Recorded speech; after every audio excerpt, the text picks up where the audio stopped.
네, 안녕하세요. 정림학생건축상 2016 주제 설명회를 시작하겠습니다. 저는 진행을 맡은 정림건축문화재단의 신미선입니다.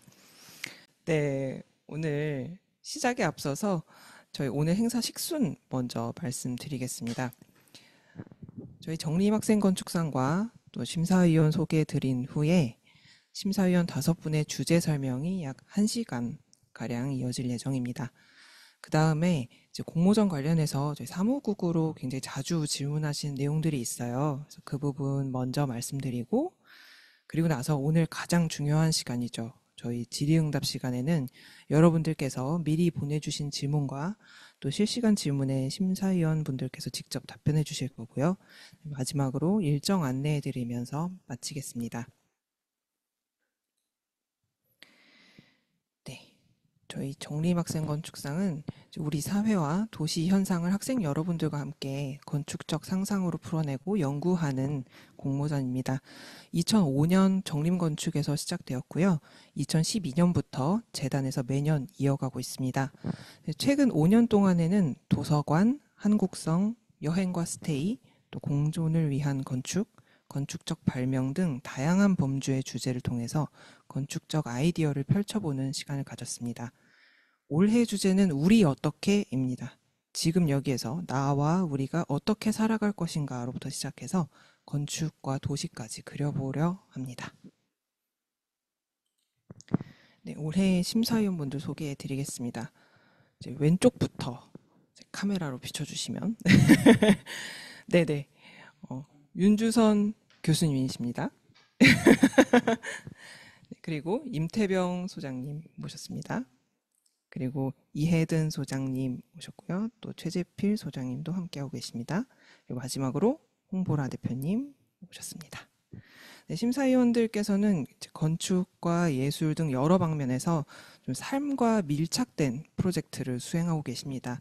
그래서 이번 학생 공모전에서도 각자 본연의 삶을 좀 들여다보고 앞으로의 삶, 그리고 또 나아가서 우리가 살아갈 모습까지 상상하는 것으로부터 건축을 만들어보는 기회가 되기를 좀 기대하고 계시는 것 같습니다.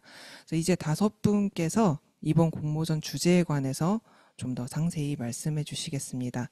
그래서 임태병 소장님, 홍보라 대표님, 그리고 이혜든, 최재필 소장님, 윤주성 교수님 순으로 청해 듣겠습니다.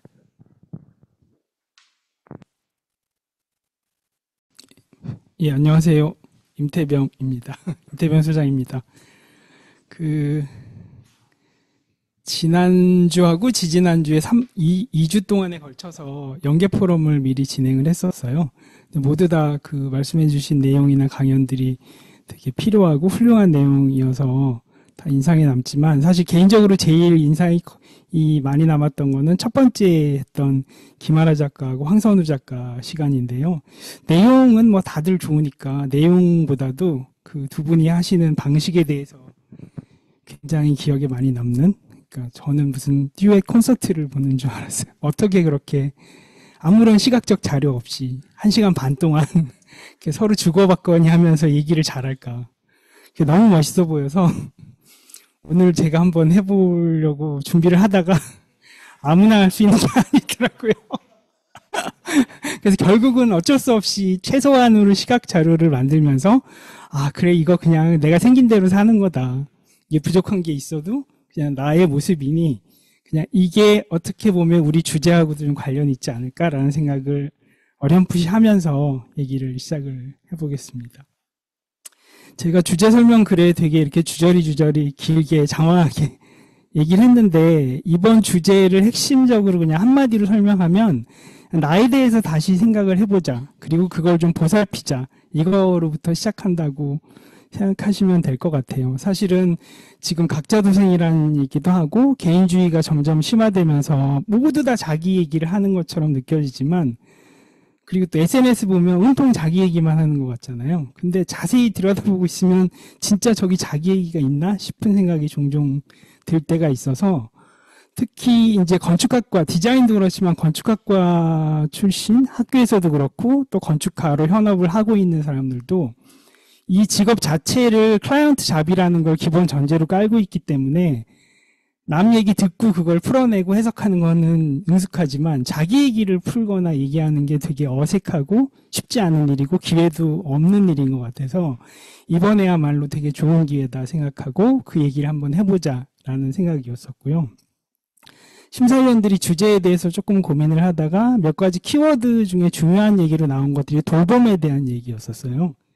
돌봄이라는 게 자기 스스로 이렇게 애정을 가지고 보살피는 데서부터 시작을 하는 거고, 그게 확장이 되면 다른 사람들에 대한 돌봄으로 이제 확장이 되듯이, 일단은 나에 대한 얘기부터 좀 주의 깊게 관찰하고 돌아보자. 그리고 그것들이 사회와 혹은 다른 사람들, 타인과 접점을 찾으면서 그 얘기가 조금 확장돼 가면서 우리의 얘기로 번져갈 수 있지 않을까? 이런 생각에서 나에 대한 거, 그 다음에 그게 조금 더 타인과의 접점, 사회와의 접점을 찾으면서 우리로 확장되는 그거를 조금 더 구체적인 모습으로 건축을 하시거나 디자인을 하신다고 하면 조금 구체적인 모습으로 상상을 해서 제안을 해주셨으면 좋겠다.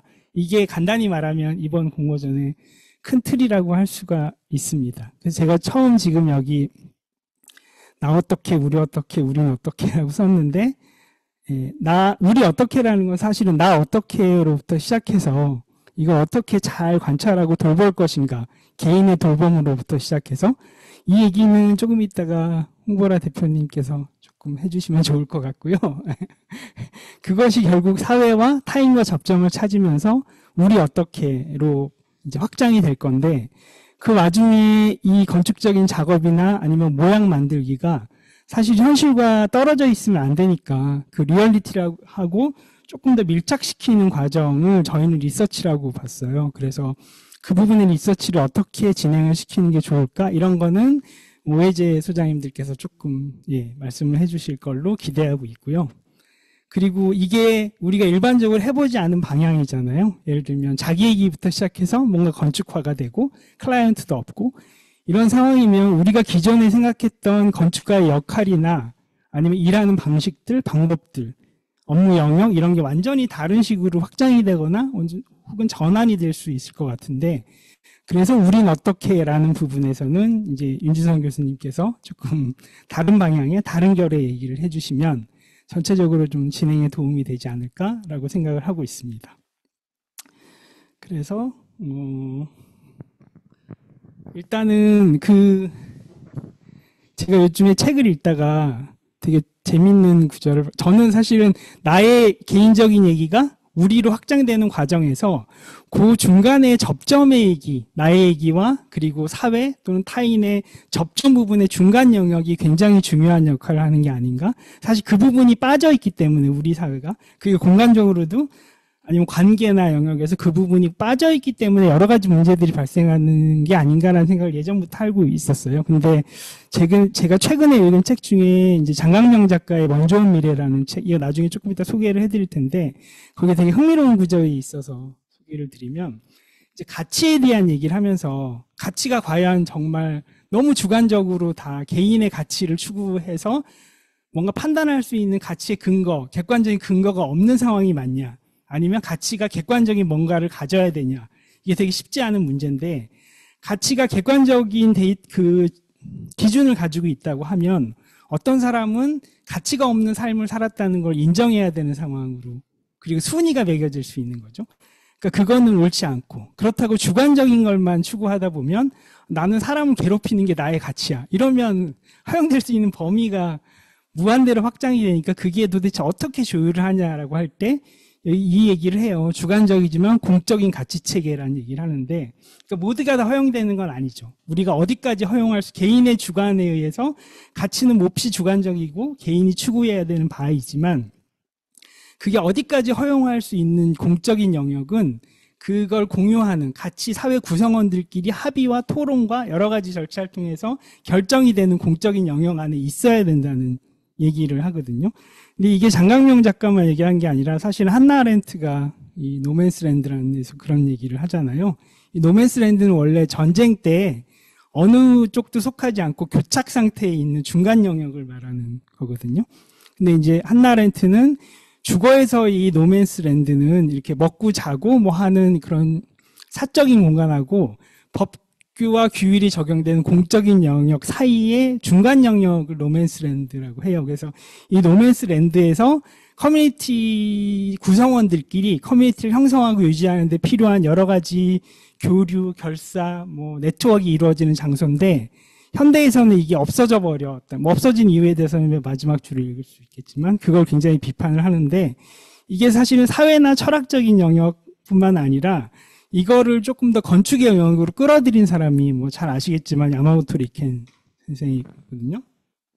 그 야마모토 리켄이 얘기하는 경계 이론, 이 시키라고 하는 이 경계 이론이 여기 다이어그램으로 보시면 알겠지만 핵심은 집안의 영역에 속해 있는 사적인 영역, 공간의 구성상에는 사적인 영역이지만 실제로 이걸 행하는 역할을 보면 공적인 역할을 담당하고 있는 프로그램을 말하는 거예요. 그래서 그게 사실은 사적인 영역과 공적인 영역을 연결하거나 분리하는 건축적 장치라고 설명을 하고 그거를 야마모토 리케는 각 작업에 어떻게 집어넣고 활성화시킬 수 있는지 작동을 하게 할 수 있는지를 이제 계속 실험을 하는 건축가이고 그래서 이런 얘기들 제가 말한 중간의 영역들에 대한 생각들이 옛날부터 이렇게 내려온 거지만 건축적으로는 약간 이런 식으로 변형이 될 수 있다라는 거를 조금 예를 들어 설명을 드리려고 제가 꺼냈고요. 지난주에 그 중도도시 포럼 할 때 저는 이런 슬라이드들이 너무너무 흥미로웠거든요. 그럼 맨 왼쪽처럼 평지붕에 방수가 깨지니까 이걸 막기 위해서 불법으로 지붕을 하나 더 씌우고 그 안에 생긴 여러 공간들을 실내도 아니고 실외도 아니고 여러 가지 용도로 활용하는 이런 것들. 그래서 이걸 덧대기 건축의 가능성이라고 해서 저는 굉장히 흥미롭게 봤는데 제가 놀란 거는 끝나고 나서 이렇게 온라인이나 오프라인에서 나오는 질문들의 거의 90% 이상이 불법 아니냐. 이게 어디까지 건축가가 할 수 있는 일이냐. 이건 건축가가 해야 되는 일이냐. 이거란 질문이 나오는 걸 보고 조금 사실은 개인적으로 많이 놀랐거든요. 근데 좀 전에 얘기했던 야마모토 리켄 선생 같은 경우에 어디까지가 공적인 영역이고 어디까지가 사적인 영역인 거는 법과 제도가 정해주는 게 아니라 그 사회와 공동체의 구성원들이 여기까지 허용을 할 수 있고 여기까지는 허용이 안 돼. 이걸 스스로 결정을 하면서 사회나 공동체마다 다 다르게 적용할 수 있다라는 얘기인 거죠. 근데 이것도 사실은 법적인 영역으로 어디까지가 법이고 그게 아니라 이걸 사용하는 구성원들이 서로 합의를 통해서 좋은 방법으로 이끌어낼 수 있다고 생각을 하거든요. 그 예가 이제 볼로냐에 있는 포티코예요. 포티코라고 하는 거는 왼쪽에 아래 사진에 보면 대문, 메인 엔트런스가 있고 현관에 들어가기 전에 이렇게 비를 맞지 않도록 캐노피처럼 이렇게 기둥을 세워서 세운 건데 이 영역은 틀림없이 사적인 영역이에요. 근데 이거의 쓰임새를 보면 비가 올 때 다른 사람들이 잠깐 여기 피하기도 하고 아니면 여러 가지 용도로 공적인 영역으로 쓰일 수 있는 거죠. 볼로냐는 중세 때부터 굉장히 번성한 도시였기 때문에 볼로냐 대학이 세계 최초의 대학이라고 하잖아요. 그러니까 중세 때 이미 굉장히 많은 사람들이 모이다 보니까 그 작은 중세 때의 도시가 확장을 계속하면서 인구를 수용할 수가 없게 됐어요. 그래서 이제 기존에 있던 건물 2층을 이렇게 발코니로 확장할 수 있는 걸 법적으로 승인을 해줘요. 그래서 그렇게 해서 막 확장을 해서 짓다 보니까 그때의 건축 기술이 기둥이 없이 발코니로만 버티는 게 불가능하니까 계속 발코니는 무너져 내리고 이런 문제가 있어서 시민들이 생각을 고안해낼 방법이 그러면 발코니를 만들지 말고 포티코를 연장하자. 그래서 모든 집에 있는 포티코들을 빼내기 시작했고 그것들이 연장이 되면서 현재 볼로냐는 도시 내에 40km 정도로 이렇게 포티코가 연장이 돼 있거든요. 그래서 여기는 비가 와도 비를 안 맞고 눈이 와도 상관없이 다닐 수 있는 영역인데 그 지금 이 위에 있는 왼쪽 오른쪽 사진을 보면 이 중요한 거는 이 공간의 쓰임새예요. 이거를 관리하고 소유는 틀림없이 오른쪽에 있는 개인의 소유인 거예요. 소유고 관리는 개인이 하지만 쓰이는 용도를 보면은 도로가 되거나 카페의 일부가 되거나 뭔가 공적인 영역 안에서 쓰인다는 거죠. 그럼 이건 사적인 영역일까요? 공적인 영역일까요? 이런 중간 영역들이 이 도시 전체의 개인과 공공을 이어주는, 조절해주는 되게 중요한 역할을 하는 그런 장치일 수 있는데 이 볼로냐의 이 포티코도 처음엔 합법이 아니었다라는 거죠. 그것들이 시민의 합의에 의해서 지금은 되게 특별한 뭔가 장치가 돼가고 있다는 건데 이런 식으로 조금 다르게 생각해 볼 수도 있다고 생각을 하고 그리고 중소도시뿐만 아니라 서울의 일반적인 주택에서도 이런 모습은 되게 많이 보거든요. 그러니까 제 왼쪽에 보시면 저는 응암동에 사는데 우리 동네에 있는 다가구 뭐 이런 걸 한 건데 밖에 나와 있는 계단실에 그냥 불법으로 렉산으로 해서 이렇게 씌우잖아요. 근데 저희 쓰임새를 보면 사실은 실내도 아니고 실외도 아닌 상태로 써요. 반대로 생각하면 공적인 영역일 수도 있고 사적인 영역일 수도 있거든요. 근데 저걸 어떻게 해석하냐, 이걸 불법이다, 그러니 다 신고해서 없애다, 이게 아니라 이게 사실은 사는 사람들과 아니면 도시에 사는 거주민들이 본인의 필요에 의해서 그게 현관이 확장되거나 내부 공간 혹은 외부 공간으로 정의하기 어려운 내용들이 규정되는 거거든요. 아파트에서도 사실 계단실에 저렇게 내놓는 거는 불법이잖아요.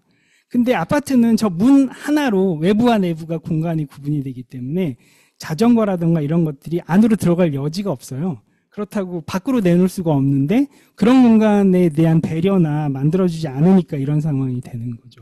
그럼 이거를 우리가 불법을 찬양해야 되느냐? 뭐 그건 아니고 이 밑에 사진 두 개는 라카똥 앤 바살의 작업인데 이 두 사람이 아파트, 그러니까 기존에 있던 사회주택을 리뉴얼하고 증축을 하면서 수직 증축이 아니라 수평 증축을 하잖아요. 그 수평 증축의 방향이 기존에 있던 문에다가 이 사람들은 이제 겨울 정원이라고 하는데 덧 달아서 이게 실내와 실외의 중간 영역으로 만들어주는 거예요. 그러면서 여기서 쓰임새가 풍부해지는 상황들이 발생을 하는 거죠. 이렇게 이 위에 있는 꼭 우리나라뿐만 아니라 이런 영역들을 건축가가 새로운 해석을 통해서 다시 제안할 수도 있다고 저는 생각을 해요. 그래서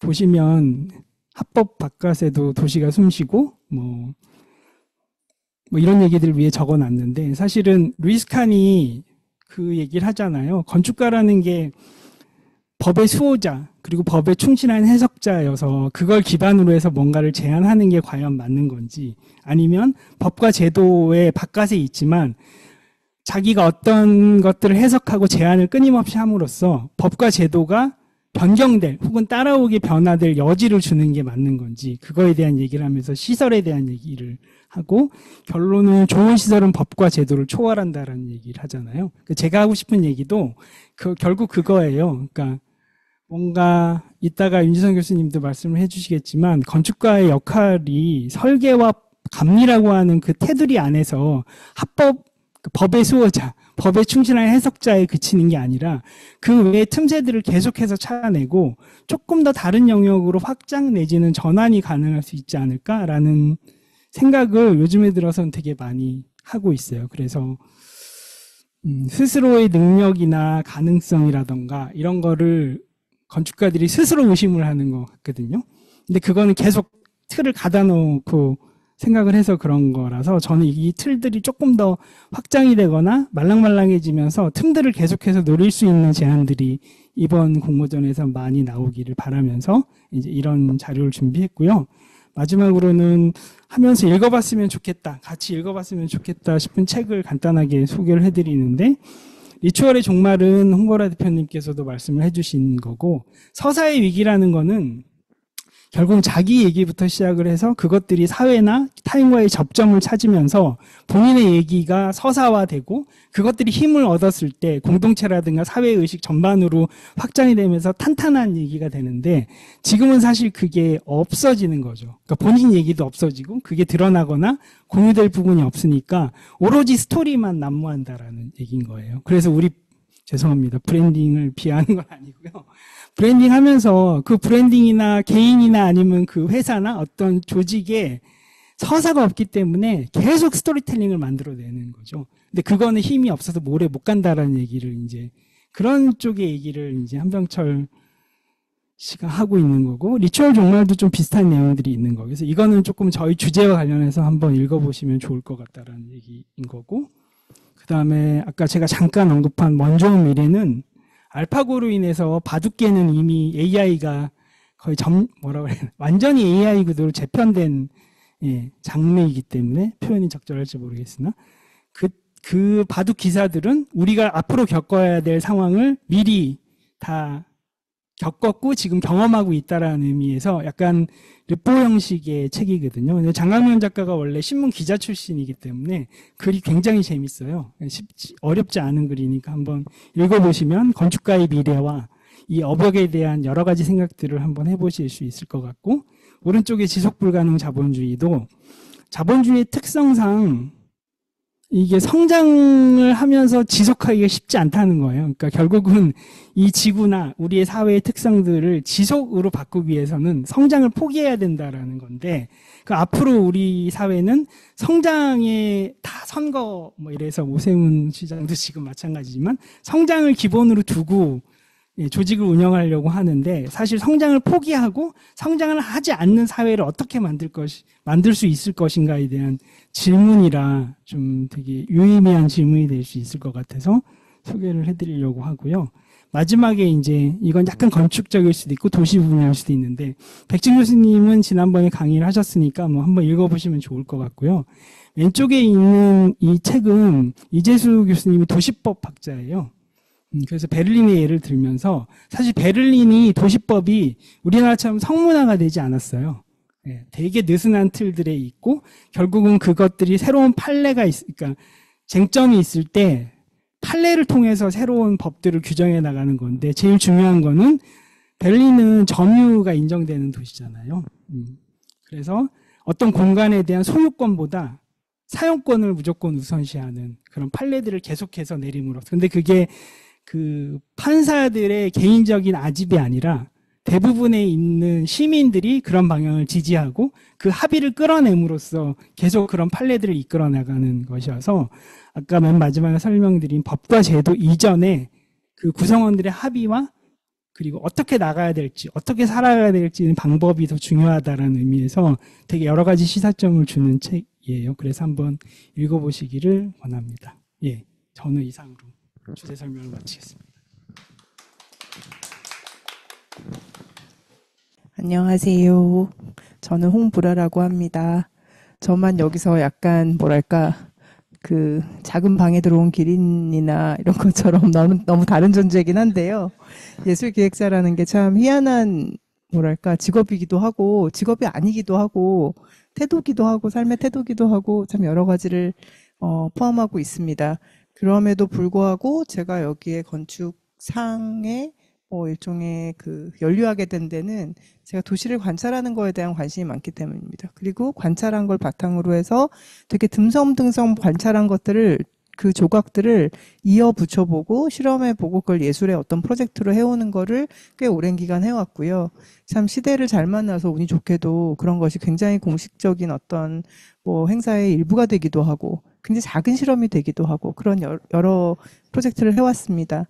제가 이번에 할 수 있는 역할이라는 게 뭘까? 건축가가 아니라 제가 설계 도면을 읽을 수 있는 것도 아니고, 그러다 보니까 저로서는 건축가가 가지고 있는 어떤 무거운 문제 해결의 방법론보다는 어떻게 크리에이티브하게 리서치를 만들어낼 것인가 하는 그 과정에 좀 더 재밌게 볼 것 같고, 예술은 어떤 사회적 책임을 지는 것이 그 본연의 본질이 아니기 때문에 저희는 즐겁게 상상하고 어떻게 더 외연을 확장하거나 혹은 사고를 확장할 수 있을까, 그리고 책임지지 않을 수 있기 때문에 여러 단면들을 사회에서 발견하는 이상한 단면들이 있거든요. 지나가다 계속 이상하게 끈들이 막 묶여 있다던가, 저희 고양이들이 계속 어떻게 움직인다던가, 그런 발견한 여러 단상들이 어느 순간에 갑자기 딱 번개처럼 만나서 그것이 어떤 현상이 되기도 하는데, 근데 직관에 많이 의존하긴 하지만 그럼에도 불구하고 저는 그것이 데이터 리서치랑 크게 다르지 않은, 어떻게 보면 굉장히 다른 발견들이 만나서 무엇인가를 드러낼 수 있는 가능성이라고 생각을 합니다. 그렇기도 하고요. 제가 그 주제 글을 쓰면서 아마 뭐라고 했지? 이렇게 굉장히 우리가 믿어왔던 가치라던가 이런 것들이 빠르게 붕괴되거나 변하고 있는 시대에서 서로 표류하지 않도록 서로를 엮어주는 보이지 않는 어떤 돌봄의 건축적 가능성이라고 했는데, 되게 말장난 같긴 하지만 저는 우리 어떻게라는 걸 어떻게 받아들이냐에 따라 다르지만 제가 제일 처음에 들었을 때는 어떤 다급함이었어요. 뭔가 지금 빨리 변화가고 있어. 근데 너무 다급한데 나 혼자는 어떻게 하면 안 될 것 같아. 그러면 그대로의 방식이 아닐 때 우리가 어떻게 서로 떠내려가지 않도록 같이 엮어볼 수 있을까? 그거는 뭐 꼭 공동체만을 얘기하는 건 아니거든요. 그러니까 지금으로선 그 다급함을 들여다보고 그리고 나로부터 시작해서 어떤 게 이런 다급함을 만들었을까라는 사고하는 그 가능성 같은 것들을 좀 더 얘기해 보고 싶었습니다. 그래서 참 건축가가 유연하기 어렵고 어떤 면에서는 실제 너무 유연해지면 안 되는 것도 있겠지만 그럼에도 불구하고 지금은 마음껏 유연해 보고 특히 리서치 과정에 있어서 굉장히 자신만의 방법론을 찾아보는 것이 저한테는 굉장히 중요한 게 아닐까라는 생각을 좀 하고 있습니다. 또 뭐가 있을까요? 얘기할 게 제가 화면을 공유했는데 이거는 실은 뭐 PT 자료를 보여드리려고 했던 건 아닌데 상관이 있을 수도 있지만 없을 수도 있고 그래서 예술적인 시도들을 하고 있는 근데 예술가라는 이름으로 하기도 하고 예술가가 아니기도 하지만 그들이 예술하고 직접적으로 연결이 없는 주제들을 어떻게 예술적인 프로세스를 통해서 계속 활동하고 연대하고 또 무엇인가를 표현하고 또 자기화하는지 그런 사례로서 제가 몇 가지를 가져와 봤어요. 그래서 그 주제 그림 읽으시면 될 것 같고 저희도 저희 갤러리와 함께 몇 번 같이 협업을 해왔던 최태윤이라는 작가가 있어요.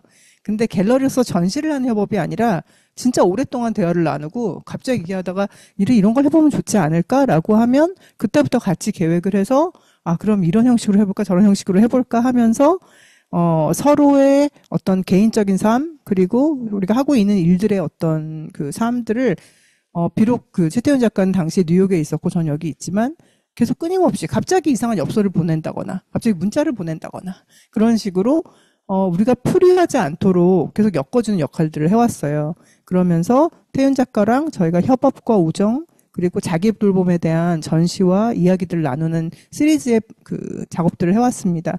그래서 그는 예술가기도 하지만 코딩을 하는 프로그래머기도 하고 엔지니어기도 하고 교육자기도 해요. 그래서 그런 여러 가지의 어떤 포지셔닝을 가지고 그럼에도 불구하고 예술가라는 게 가장 가운데 있고요.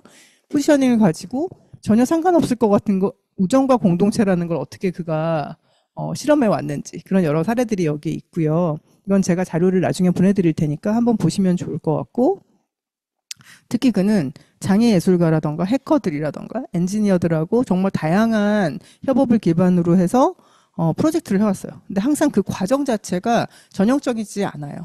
퍼포먼스가 되기도 하고 뭐 아트워크가 되기도 하고 항상 굉장히 간단한 드로잉으로 이 하고자 하는 내용들을 텍스트와 드로잉으로 표현하기도 하고요.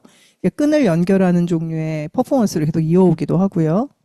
그리고 공동체 중심의 교육과 실천. 그러니까 시적 연산학교라는 거를 처음 만들었고 이게 School for Poetic Computation이라는 학교인데 말하자면 예술과 코딩의 중간에 있는 어떤 대안적인 학교였던 거예요. 여전히 하고 있고요. 그 학교에 실제로 학위를 주는 학교가 아님에도 불구하고 기술 관련한 분들, 예술 관련한 분들이 굉장히 많이 이 학교를 가서 자신만의 어떤 리서치 방법론, 자신만의 새로운 어떤 길을 찾았어요. 그래서 그 시적 연산학교라는 것을 좀 들여다보는 그 시적 연산학교의 이 특징은 어떤 하나의 장소성을 가지지 않고 뉴욕의 여러 군데에서 여러 군데를 활용해서 그 프로그램을 진행하고 커리큘럼을 운영해 왔습니다. 그리고 지금 한 1년 됐나? 2년 됐네요. 포레버 갤러리라는 곳을 제가 동을 정확히 잘 모르겠어요. 독립문 근처에 열어서 갤러리지만 전시를 위주로 하는 것이 아니라 굉장히 다양한 신체와 정체성을 가지고 있는 예술가와 예술 주변의 사람들을 모아서 같이 대화를 나누고 실험할 수 있는 그런 공간을 만들어서 운영을 하고 있습니다. 그 갤러리를 연 이유도 그가 결국 서울이라는 도시를 관찰해 봤을 때 작으면 지속될 수 있다. 작을수록 지속될 수 있다. 크게 불리지 않는다라는 걸 가지고 작으면 지속한다라는 이름으로 포레버라는 갤러리를 만든 것입니다. 또 세 번째로는 기술과 예술에 대한 그의 철학이 있는데요. 저는 이걸 드로잉으로 표현하는 게 너무 좋았어요. 저도 이걸 티셔츠로 만든 것 제가 가지고 있는데 예를 들자면 care instead of control. 우리가 보통 컴퓨터라고 하면 제어 장치인 거잖아요. 근데 제어가 아니라 케어할 수 있도록 얘를 컴퓨터를 재해석해 보는 거죠. 이 컴퓨테이션이라는 것 자체를. 여기 보시면 왼쪽에 보는 이미지는 가장 기초적인 컴퓨터를 만드는 그 워크숍들이에요. 굉장히 크리에이티브한 메이커 워크숍 같은 건데요. 우리가 컴퓨터라는 걸 굉장히 나와 다른 것, 혹시 이미 컨트롤하고 내가 건드릴 수 없는 것, 나와 상관없는 것으로 계속 그 개념화하고 어떤 면에서 두려워하고, 근데 그것을 알고 보면 컴퓨터라는 굉장히 작은 장치야라고 해서 굉장히 작은 장치를 예술적인 장치로 만들어보는 그런 워크숍을 진행하기도 하고, 여기에 또 보시면 너무 작긴 하지만 디센트럴리즘 중앙으로 모으는 것이 아니라 흩뿌린다. 그 개념으로 컴퓨터를 바라보기도 하고, 데이터라고 생각하지 않고 정보로 생각한다. 그러니까 모든 것을 나 위주로, 나의 돌봄과 주변을 돌봄을 베이스로 컴퓨터를 다시 이해하는 그런 방식의 사고 전환을 만드는 프로젝트를 하기도 하고, 그리고 이거는 이제 한동안 그 뉴욕에서 있었던 월스트리트 오큐파이 하는 월스트리트 프로테스트 할 때 태윤 씨도 작가로서 참여했었어요. 그래서 계속 드로잉들을 하고, 드로잉을 해서 같이 그 앞에 나가서 같이 그 운동에 참여하기도 하고, 그리고 그가 만든 굉장히 심플한 어떤 컴퓨터 장치를 가지고 마치 인간인 것처럼 이렇게 가서 프로테스트를 하기도 하고. 그러니까 저는 그 사회운동이라는 걸 굉장히 크게 생각하는 게 아니라 모든 것을 굉장히 자기를 베이스로 작게 생각하고 그것을 할 수 있는 것만큼 하는 것. 그 태도가 되게 중요하다고 생각을 했어요. 그래서 그런 것들을 좀 볼 수 있지 않을까라는 생각을 했고요. 이제 교육자로서도 계속 하고 있는 역할들을 제가 보여드리려고 이거 갖고 온 거고요. 이거는 CPU라고 해서 CPU 컴퓨터에 대한 내용들을 그 키친이랑 요리랑 같이 연결시켜서 했던 여러 가지 워크숍 시리즈입니다. 그래서 그냥 가장 바닥으로 내려가서 보면 어려운 것이 아닌 거예요. 그냥 언어의 하나이고, 그 언어를 어떻게 운영하고 어떻게 바라볼 것이냐에 따라서 얘는 나를 컨트롤하는 것이 되기도 하고 내 친구가 되기도 하고 같이 옆으로 연대할 수 있는 가능성을 가진 것이 되기도 하기 때문에 그 태윤 작가가 이야기하고자 하는 것들은 그런 것들입니다. 두 번째로는 제가 울라프 엘리아슨이라고 하는, 아마 여러분들 많이 아실 거예요. 스튜디오 울라프 엘리아슨이라는 그 베를린에 있는 굉장히 큰, 정말 거의 공장도, 이런 공장도 없을 만큼 물리학자, 심리학자, 수학자, 엄청나게 많은 과학자와 엔지니어들이 같이 참여한, 같이 일하고 있는 그 예술 스튜디오에서 키친을 만들게 된 건데요. 원래는 정말 대충 먹고 아무렇게나 먹고 그냥 살았다고 하는데, 여기에 그 아사코 이와마라고 하는 일본 예술가가 거기에 참여하게 되면서 그 베를린 농장들과 같이 협업하게 되고, 그 공장의 옥상 같은데 커뮤니티 팜 같은 걸 만들어서 이 자체가 그냥 음식을 먹는 행위가 아니라 지속 가능한 사회를 어떻게 만들 것인가 하는 그런 확장까지 가게 된 케이스예요. 그래서 내가 이걸 해야지, 내가 지속 가능성을 이야기해야지, 탈자본주의를 이야기해야지 하는 큰 의지에서 시작하는 게 아니라 그냥 내 삶 안에서 붙어있던 것들에서 하나하나 그 의제들을 확장하면서 연대해 나가고 이야기를 크게 만들어가는 그런 좋은 사례라고 할 수 있을 것 같습니다.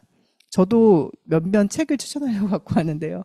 한병철 그 작가님이 리추얼의 종말이고, 굉장히 얇은 책인데 굉장히 쉽게 읽을 수도 있고 진짜 안 읽히기도 해요. 어떤 면에선.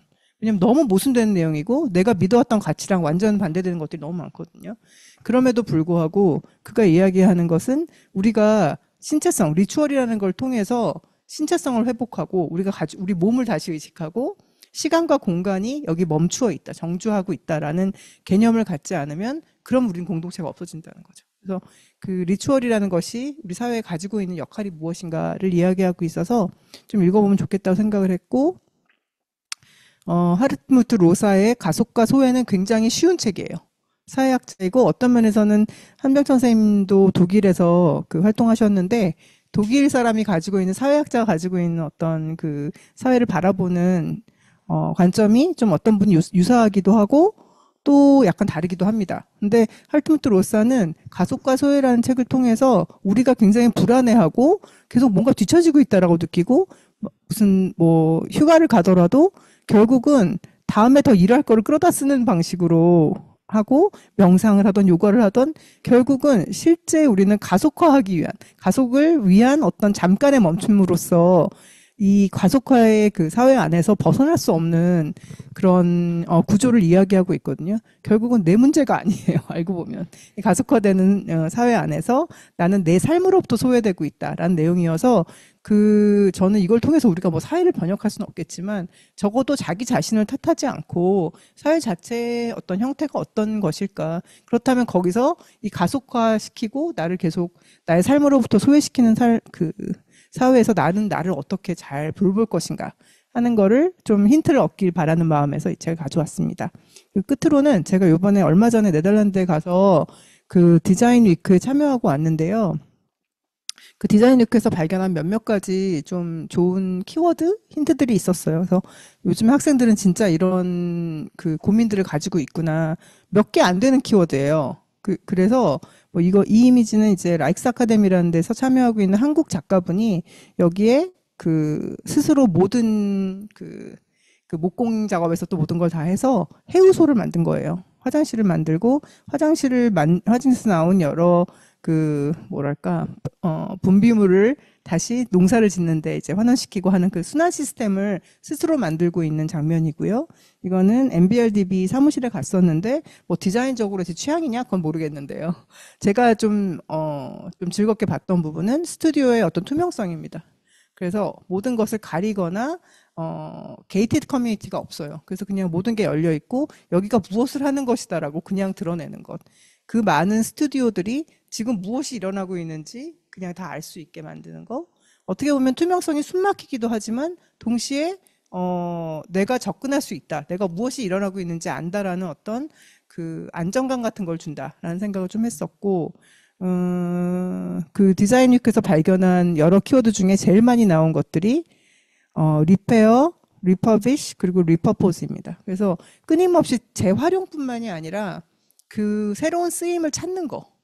그냥 원래 있던 재료만 사용하는 것이 아니라 근본적으로 새롭게 어떻게 쓰임을 찾을 것인가. 새로운 걸 만드는 거에 있지 않아요. 그리고 대충 만드는 거야. 그게 너무 중요하더라고요. 너무 잘 만들고 너무 단단한 재료로 만들지 않고 우리 주변에서 발견할 수 있는 뭔가 이상한 재료들 가지고 대충 만든다가 되게 중요하고 몇몇 그 전시 안에서 몇몇 그 반복되는 단어들 중에 safe space 안전하다고 느끼는 감각 그리고 feel self-reliant 그러니까 자급자족 스스로에게 기대는 거 그게 어딜 가나 있어요. 자급자족이 너무나도 중요한 그 키워드구나라는 생각을 좀 했고 이건 아인토벤에 있는 시청 앞에 스케이트보드를 타는 친구들인데 저는 항상 이걸 모아요. 스케이트보드 타는 친구들 사진을. 저는 이들이 도시를 반항아로서 도시를 쓰는 것이 아니라 도시를 잘 해킹하는 사람들이라고 생각을 해요. 그래서 어떻게 이미 도시가 이렇게 쓰이라고 했을 때 내가 어떻게 새로운 쓰임을 찾고 새로운 크리에이티브한 해킹을 할 수 있을 것인가 라는 생각을 좀 한 거고요. 이 이미지들은 거의 다 작가들이 디자인 아나키즘에 대한 거 그리고 스스로 만들고 스스로 쉘터를 만드는 과정에 대한 이미지들입니다. 어떻게 하면 매끈하고 완벽해 보이지 않는 구조를 만들까를 애쓰고 있다는 느낌이 좀 있었고요. 이것도 이제 리와일딩 파밍이라고 해서 그냥 단정한 파밍이 아니라 다시 와일드하게 만드는 그런 키트를 만드는 어떤 과정들이었습니다. 스스로 만들고 스스로에게 자급자족할 수 있고 모든 서비스를 외주화하지 않는 그리고 이미 있는 재료들을 어떻게 새로운 크리에이티브한 리소스로 활용할 것인가가 가장 큰 주제라는 걸 보고 저는 이것이 굉장히 좋은 힌트가 되지 않을까라는 생각 정도를 했습니다. 물론 듬성듬성하고 어떤 지시를 하지 않지만 여러분이 그 사이를 유영하면서 되게 재미있는 발견하시기 바랍니다. 네, 저희는 오해재 건축의 이해든 최재필입니다. 이 공모전에서 일단 저희는 판타지와 리서치에 대한 이야기를 조금 하려고 합니다. 일단 이 공모전에서는 나는 어떤 모양으로 살고 싶은가라는 질문하고 우리는 어떤 모양으로 함께 살 수 있을까라는 이제 두 가지 큰 질문이 있는 것 같은데요. 사실 건축가로서 둘 중 하나만 답하는 것도 쉽지 않은 질문인 것 같습니다. 이 두 질문을 건축화하기 위한 방법론으로서 판타지와 리서치에 대해서 한번 얘기해 보려고 하고 있습니다. 먼저 우리가 만드는 건축은 대부분 재현이 아니고 지금 존재하지 않는 것을 만드는 것이기 때문에 기본적으로 판타지라고 할 수 있습니다. 그래서 나는 어떤 삶의 모양으로 살고 싶은가에 대한 어떤 상상력을 가동시켰으면 합니다. 이를 위해서 나의 상상을 건축 요소로 치환해보는 과정이 이제 건축화를 위해선 필요한 것 같습니다. 그래서 어떤 이런 건축에 손에 만져지는 요소나 만져지지 않는 요소들이 극대화된 장소를 그려보면 좋겠습니다. 또 이야기하고 싶은 거는 인류는 오래전부터 사실 자신이 원하는 삶의 모양으로 그런 다양하게 살아왔는데요. 그런 나는 어떤 모양으로 살고 싶은가에 대한 어떤 관점들이 건축화된 어떤 다양한 형태를 인류사적으로 가지고 있었습니다. 그래서 어떤 장소, 문화, 기후 같은 버네큘러적인 환경에 더 깊게 파고들수록 그런 상상력의 크기가 커지는 것 같습니다. 그래서 이 안에 몇 가지 사례를 좀 소개하면, 이거는 그 기존의 환경을 소거해 가면서 만들어가는 건축인데요. 여기서 기존의 환경은 바위지만 지금의 시대에서는 무엇이 될 수 있을까라는 상상을 좀 하게 하고요. 이건 그 어떤 캐릭터를 가진 것 같은 건축인데, 뭔가 집을 조금 큰 우산이나 아니면 아주 두꺼운 옷처럼 느껴지게 하는 것 같습니다. 여기는 아래는 주택이고 위는 경작지로 이루어진 건축인데, 그 주택을 포함해서 어떤 공장이나 학교, 호텔, 정부기관이 모두 지하에 건설되어 있습니다. 그래서 마치 우리의 삶이 어떤 그라운드를 중심으로 좀 미러링되어 있는 것 같은 도시인데, 우리가 어떤 당연하게 생각하는 이 세계와 뭔가 반전된 삶의 모양도 있지 않을까 생각해 봅니다. 여기는 그 물새처럼 약간 영구적으로 수상 생활하는 그 삶의 모양인데, 도시 인프라 안에서 뭔가 내 삶을 담을 수 있는 어떤 로케이션 헌팅도 중요한 부분인 것 같습니다. 이동하는 삶을 이제 사는 그 분들의 어떤 그 드로잉인데요. 그 안에서의 어떤 이동하는 삶을 살수록 그 안에서의 리추얼이 되게 중요했다고 합니다. 그래서 기하학적인 배치나 어떤 구조적인 텐트 형식이 위험을 주고 있는 것 같은데, 지금 우리 현대인의 삶에서도 일상적이고 작은 리추얼이 의외로 큰 의미를 지니는 것 같습니다. 또 옛날 사람들은 사실 이주하면서 어떤 낯선 사람들이 살았던 공간에 들어가 산다는 것이 굉장히 치욕적이라고 생각했다고 합니다. 그래서 이주할 때 새로 짓거나 아예 원래 살던 집을 함께 가지고 가는 걸 선호했다고 하는데, 이 사례를 보면서 건축과 사람 간의 어떤 관계가 지금보다 훨씬 애정이 깊고 훨씬 더 일체화되어 있다고 느끼는 것 같습니다. 그래서 우리 삶의 모양과 더 가까운 건축, 혹은 너무 가까워서 좀 가지고 다녀야 될 것 같은 그런 집이 어떤 모습일지 생각해 봅니다. 여기는 그 파일 드웰링인데, 그 높은 곳에 산다는 것이 뭔가 나를 지키기 위함이지만 또 마치 그 지금의 어떤 한강 뷰처럼 환경적인 장점이 있기도 합니다. 그래서 내가 살고 싶은 환경을 만들기 위해서 어떤 건축의 구조를 만들어야 하는가를 고민하는 것이 건축가의 역할 중에 하나인 것 같습니다. 두 번째는 그 삶이 그 다양성이 보이는 건축이 그 근현대 건축가에서도 찾아볼 수 있는데, 예를 들면 그 폭포와 함께 살겠다는 생각을 뭔가 실행에 옮긴다던가, 빈 땅이 없는 대지에 가든을 만들기 위해서 어떤 가든과 건축을 일체화시키거나, 집의 구성 요소를 분리한 다음에 다시 합침으로써 뭔가 집합체적인 감각을 만드는 등이 있습니다. 또 건축을 공부하고 생각하는 우리들도 이런 삶의 다양성을 고민해 온 것 같아요. 그래서 동물이 사는 나무와 같은 건축을 만들기 위해서 뭔가 건축을 위아래로 이렇게 쭉 늘려서 그 사이에 뭔가 삶을 담는 틈을 만든다든지, 도시 환경이 기생하는 구조가 되기도 합니다. 그래서 우리가 기생할 수 있는 환경이 무엇이 있을까 좀 생각해 보기도 하고, 뭔가 건축의 요소가 좀 과장되게 증폭돼서 좀 삶을 유희적으로 만든다던가, 그래서 물 쓰는 공간이 모인 테라스에서 땅으로 다이빙할 수 있는 수조나, 뭔가 문과 발코니를 너무 크게 만들어서 뭔가 벽이 열리거나 혹은 땅이 떠 있는 감각 같은 걸 만들면 어떤 공동의 감각이 생겨나는 것 같습니다. 그래서 그 공동성의 여러 형태들을 생각해 보게 되고, 그 판타지라고 하는 뭔가 나는 어떤 모양으로 살고 싶은가에 대한 어떤 간절한 의지로부터 만들어진 그런 상상력의 크기들을 보여주는 건축을 함께 그려보면 좋겠습니다. 그 다음은 아니요.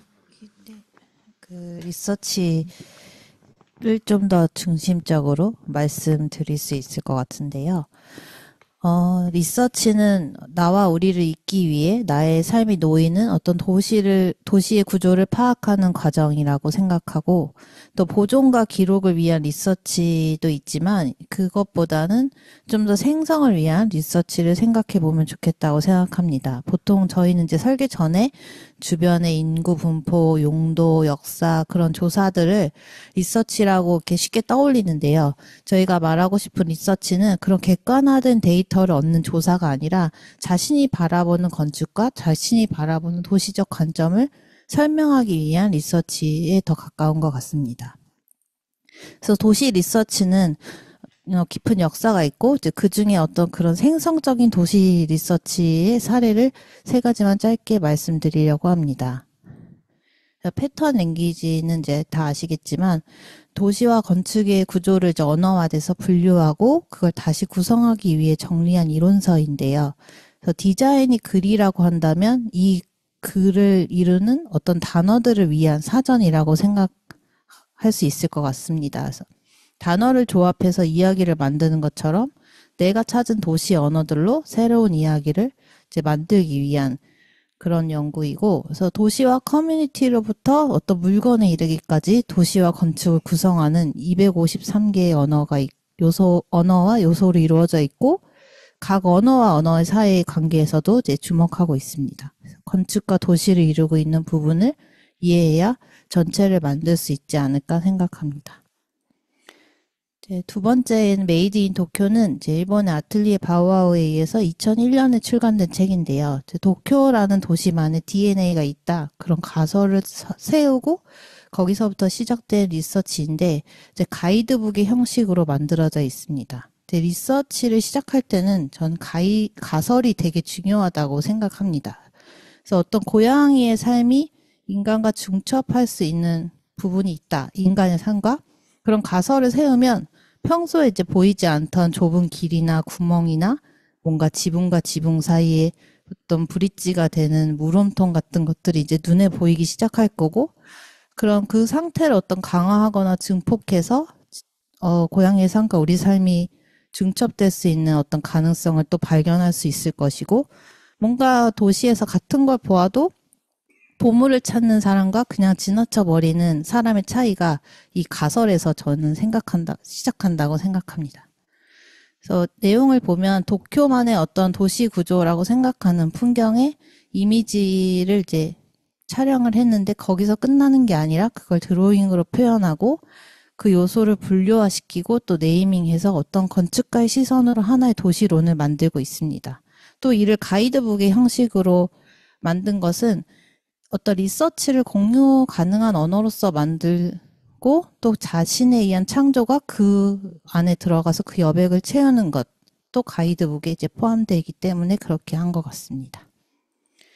이제 3번째는 어떤 사건의 지도라고 할 수 있는데요. 또 어떤 우리라는 대상을 이제 구체화하기 위한 방법이 리서치가 아닐까 생각해서 이제 보여드립니다. 그래서 이 지도는 이제 일본의 O+H라는 건축가가 세토우치에서 이제 좀 긴 시간 체류하면서 어떤 마을 사람들한테서 들은 그 마을 사람들이 좋아하는 길, 비밀 루트, 또 어떤 사건들, 그런 것들을 이제 듣고 색깔로 표기를 해서 그 겹쳐짐들 사이에 만들 수 있는 사건을 이렇게 어떻게 건축가가 디자인하고 마을과 함께 만들어갈 수 있을까, 그런 걸 연구했던 프로젝트고요. 그래서 우리라는 공동의 감각을 만들기 위한 어떤 교집합을 찾는 과정의 새로운 형식의 마을 지도인 것 같습니다.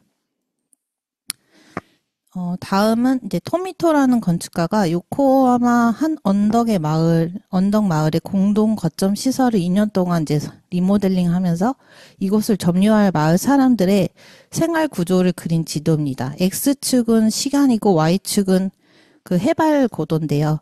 그래서 마을과 건축에 대한 사건을 그리고 그들 사이에 이제 건축가가 선을 그으면서 관계성을 생각해보고 만들고, 또 뭔가 일어날 것들을 상상해보고 그 사이를 어떻게 메울 수 있는지 생각했던 그런 지도입니다. 그래서 언덕 마을의 생태계를 바라보는 시도이자 이것에서부터 공동 공간에 대한 설계의 이제 기초가 되는 그런 드로잉입니다. 이제 마지막으로 판타지와 리서치를 보여주는 이제 두 개의 프로젝트를 조금 더 자세하게 소개하려고 하는데요. 이 두 프로젝트 모두 동경예술대학 석사 졸업 작품입니다. 첫 번째는 말과 함께 사는 집이라는 프로젝트인데, 이제 도시에서 잘 보이지 않는 부분과의 접점을 좀 다시 생각해보는 프로젝트라고 생각합니다. 그래서 이 타카시 켄지라는 건축가는 이제 프로필 사진에서도 볼 수 있듯이 말을 좋아하는 사람입니다.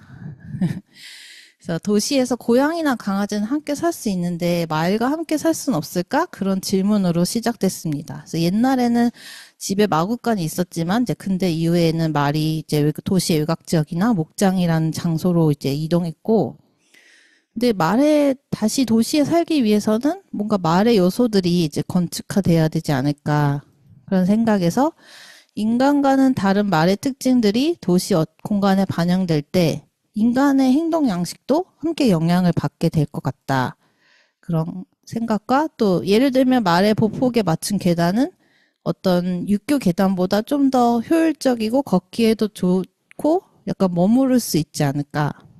뭐 그런 생각이라든지 말이 마실 수 있는 물이 거리에 생기면 분수나 우물 같은 수공간이 많아질 거고 또 말이 결국 도시에 있다는 것은 뭔가 도시의 자연의 비율이 높아지는 것과 같지 않을까. 그래서 도시와 자연을 효율적으로 조닝하는 어떤 방식이 아니라 서로 공존하면서 영향을 주는 상태를 좀 생각해 보고 싶다. 그래서 우선 그 말이라는 대상을 어떻게 파악할까 그런 리서치를 시작했는데 뭐 말의 종이라든지 옛날부터 말은 뭔가 마력이라는 힘의 대상이었고 뭔가 승마 경마 같은 오락적인 대상이기도 했고 또 여러 상징의 어떤 대상이기도 했습니다. 어떤 소비나 말에 의한 소비나 공급을 정량화한다든지 또 그것을 보관하고 집적하는 방법들을 좀 고민해보고 또 말의 척도도 작성합니다. 그래서 말의 움직임의 회전각, 말의 계단의 척도, 적정 각도, 초원에서의 경사와 건축에서의 경사의 기울기의 비교, 또 콤파스라고 해서 말의 콤파스를 만들었는데 공원에서 사람과 말이 함께 움직일 때 그것을 궤적으로 드로잉해서 추출한 어떤 말과 사람에 의한 어떤 콤파스. 또 피보니치 수열은 어쨌든 자연의 법칙이기 때문에 말에도 적용할 수 있어서 뭔가 사람의 말의 융화를 시도하는 인마 모듈러를 이제 만든다. 그래서 그걸 어떻게 이제 형태화될까 막 고민을 해보고 또 말과 사람이 함께 사는 크기를 어떻게 할까 했어요. 말의 그 마구간의 크기와 사람의 방의 크기를 비교해서 적정 비례를 찾아가는 과정. 말의 도쿄의 일상에 있다면 이렇게도 있을 수 있지 않을까 뭐 생각하고 인공과 자연의 어떤 융화를 상징하는 그런 신주쿠 공원 앞에 사이트를 찾았고요. 그래서 말과 사람이 각각에 필요한 공간을 어떻게 교차시켜서 만들어낼 수 있을까 그런 방법들을 연구해서 하나의 구조체 안에 어떻게 얽힐 수 있을까? 그래서 결과물은 이렇게 생겼습니다. 그래서 중심에 사람의 공간이 있고 말의 공간은 이제 바깥으로 둘러싸게 되는데요. 그래서 사람이 말을 사육한다는 어떤 기존 관계를 고층 건물에서 같이 생활하고 있다라는 풍경으로 보여주면서 그 양자가 대등하게 관계를 보여주고 싶었다고 합니다. 그래서 보통 우리라고 생각하지 못하는 대상을 우리로 삼는다면 어떤 구체적인 판타지와 리서치를 겹쳐서 건축적인 리얼리티를 만드는 게 중요하지 않을까. 이것도 말과 인간이 공존하는 것을 그것에서 끝나지 않고 도시에서 인공과 자연이 공존하는 법까지 연구하는 프로젝트였고 또 말이라는 존재는 우리가 이제 극단적인 예다 이렇게 생각하실 수도 있겠지만 그 대상이 사람이라고 해서 우리로 삼고자 하는 대상이 그 말보다 더 잘 알고 있을까?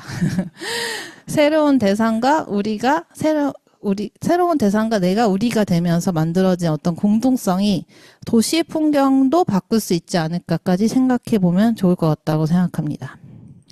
다음은 이제 마을로 넓어지는 집이라는 저희가 진행했던 석사 연구인데요. 그래서 도시에서 개인의 사적인 집이 마을로 빠져나온 공간을 발견할 수 있고, 그게 사적인 공공성이라는 성질이 있다. 이것을 가지고 다시 마을에 새로운 공공성을 만들 수 있다라는 가설을 세우고, 그것을 강화해서 마을로 넓어지는 어떤 집들을 만드는 프로젝트였습니다. 그래서 저는 이제 리서치를 하면서 느끼는 거, 촬영하는 것은 관찰이지만 뭔가 이름을 지어주는 것은 약간 이미 창조의 과정이고, 채집한 풍경들을 여기서는 어떤 요소와 건축의 파츠들로 분석하고 이 장소가 가진 어떤 매력과 가능성, 또 제공하고 제공받고 있는 것을 디자인을 더해가면서 샘플링하는 작업들을 했습니다. 그래서 예를 들어 이거는 도쿄에서는 공동주택 그 외부 복도에 자기 세탁기를 이렇게 놓고 사용하는 모습인데, 이런 풍경을 되게 쉽게 볼 수 있는데, 마치 예전에 그 개울가에 모여서 같이 빨래할 때 생기는 그런 자연스러운 만남을 만들어주는 단초가 될 수 있지 않을까? 그런 생각이 들었습니다. 또 식물들과 그걸 지지하는 구조물로 둘러싸인 가든하우스 같은 집도 발견했는데, 마치 작은 자연이 건축과 공존하는 풍경을 어떻게 만들고 있는지를 이제 배울 수 있고, 또 옆집의 지붕에 자신의 건조 발코니를 설치해서 쓰는 그런 모습을 보면 뭔가 전혀 다른 사람의 생활이 이렇게 겹쳐져 있는 것들을 상상해 볼 수 있을 것 같았습니다. 그래서 이렇게 많은 샘플링군을 가지고 이제 설계를 하는데, 이제 6개의 공동체를 위한 건축을 설계했고, 그 전에 먼저 그 샘플링의 연장선에서 마을을 파악하고 각 집들이 마을로 뻗어나갈 수 있게, 링크될 수 있게 마스터 플랜을 짰습니다. 그래서 그 대지에 샘플링한 사례들을 막 단순히 디자인에 콜라주하거나 이렇게 적용하는 게 아니라 실제 환경과 마을의 프로그램과 거기에 모여 사는 사람들을 설정하고, 그래서 그것에 의해서 어떤 것들이 반영이 될 것인가 생각을 해본 단계이고요. 그래서 평면에서는 이렇게 빨간색 글씨가 아까 그 그림에서 샘플링에서 얻은 요소들이 어떻게 디자인되어서 작동되고 있는지 보여주고 있고, 또 단면에서 보면 이 사례는 개인의 지붕이 확장돼서 마을의 길과 이어지는 구조가 돼서 작은 광장을 만들거나 상점과 주거가 좀 하이브리드 되거나, 또 어떤 옹벽이 있는 마을의 땅에서는 어떤 마을의 정자적인 구조와 쉐어하우스, 또 정육점과 오픈 키친이 만나서 만드는 어떤 광장적인 주거 형식이라든지, 또 코인 런드리가 여러 주거와 합쳐진 마을의 빨래터적인 어떤 주거 환경으로서의 디자인. 그래서 여기 집들이 마을에서 어떻게 서로 링크되는지 생각하면서 그렸던 그런 심리 지도입니다. 그래서 여러 가지 카테고리의 공동성을 가진 집들을 이제 구성하고 있는 마을의 전체 풍경을 상상해 보았습니다.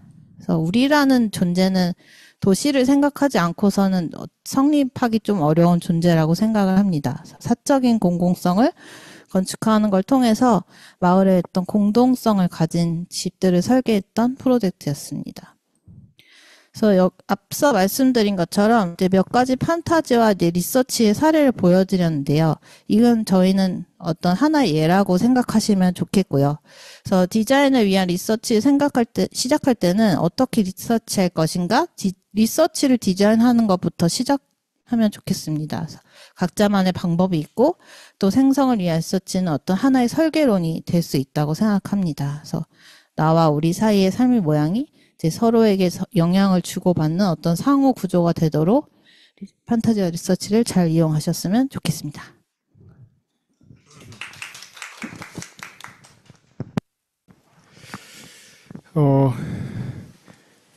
저는 우린 어떻게라는 제목으로 얘기를 해보려고 하는데, 이번 공모전이 아마 심사위원분들도 많으시고 되게 성향도 다양하셔서 그 공모전에 들어가 오려고 하는 분들도 꼭 한 가지 방향이 아니라 다양한 방향으로 사고를 하면 좋겠다라는 생각을 하고 있고요. 그 중에 제가 생각하는 방향을 얘기를 해보려고 합니다. 학생 때 제가 하고 싶었던 걸 공모전에 내면 항상 떨어졌고 이런 거 좀 재미없겠다 싶은 걸 항상 수상을 했었는데 제 학교 다닐 때 이런 걸 뽑아주는 선생님이 있었으면은 제가 좀 더 재밌게 살지 않았을까라는 마음으로 약간 인기상 같은 거 노리는 학생들이 좀 주목해서 보면 좋겠다라는 생각으로 준비를 했고요. 제가 이 주제를 처음 듣고 제일 먼저 든 생각이 이었습니다. 이렇게 건축가 분들께서 건축하는 사람들이 시대가 바뀌고 삶이 바뀌었을 때 어떤 영웅적인 모습으로 나타나서 도시는 이런 거고 건축은 이렇게 돼야 되고 사람들 삶이 이렇게 바뀌어야 돼. 뭐 이런 생각들을 많이 하고 이제 학생들도 그런 생각들을 많이 시도를 하는데 사실 너 보면 되냐라는 생각이 많이 들어요. 건축가들 지금 그런 말 할 상황인가라는 생각이 저는 좀 많이 듭니다. 네, 그래서 우리 걱정 먼저 해야 되는 게 아닌가 그런 생각이 좀 들었고요. 그래서 우리라고 하는 거가 이제 과거에는 계속 이렇게 커지는 쪽으로 이제 끈끈한 점도를 가지고 어떻게든 학연, 지연, 뭐 혈연, 무슨 끈이라도 묶어서 커지는 쪽으로 이제 발전을 했었고 가장 하는 말이 이거죠. 우리가 남이가 뭐 이런 거에서 어떻게든 덩치를 키우려고 하는 이런 시대의 건축은 이런 것들이었습니다. 이제 신을 중심으로 어떻게든 덩치를 키워야 큰 건축물을 만들 수가 있고 메가 프로젝트를 하니까 건축가들이 영웅적인 모습으로 멋있게 등장을 해서 작업을 할 수 있었죠. 그래서 뭐 이럴 때 중세 이럴 때 지금처럼 취향이나 라이프 스타일 이런 걸 얘기할 수가 없었기 때문에 이런 게 나온 거죠. 이번 교황은 내 취향이랑 안 맞아. 그럼 이제 바로 화형 당하는 거죠. 그러니까 이런 건물이 됐던 거거든 사실. 왕은 뭐 이번 좀 아닌 것 같아. 그런 말 할 수가 없었기 때문에 돈이라든가 뭐 어떤 열망이라든가 이런 게 있을 때 스타 건축까지 나오는 건데 지금은 이제 저렇게 하나의 어떤 구심점으로 들어가는 시대가 아니라 오히려 원심력이 나오면서 밖으로 퍼져나가는 시대이기 때문에 이제 우리들이 굉장히 다양해지고 있죠. 그래서 이 포럼, 연속 포럼, 연계 포럼 봤을 때도 되게 다양한 삶의 모습과 되게 다양한 리서치의 모습들, 지방도시의 모습을 쭉 보여주셨는데 이런 모습들이 예전 같은 히어로적 건축가들이 이 많은 열망을 어떻게 다룰 것인가라고 생각하면은 굉장히 어려울 거라고 저는 생각을 해요. 그래서 건축가들의 역할이 좀 바뀌어야 되지 않나. 그래서 최근에 일본에서 젊은 건축가들이 40대 밑에 건축가 주로 많이 하는 게 건축의 영역을 굉장히 확장하고 있습니다. 지금 이 팀도 한디 프로젝트라고 하는 되게 유명한 팀인데 시공직접 해요.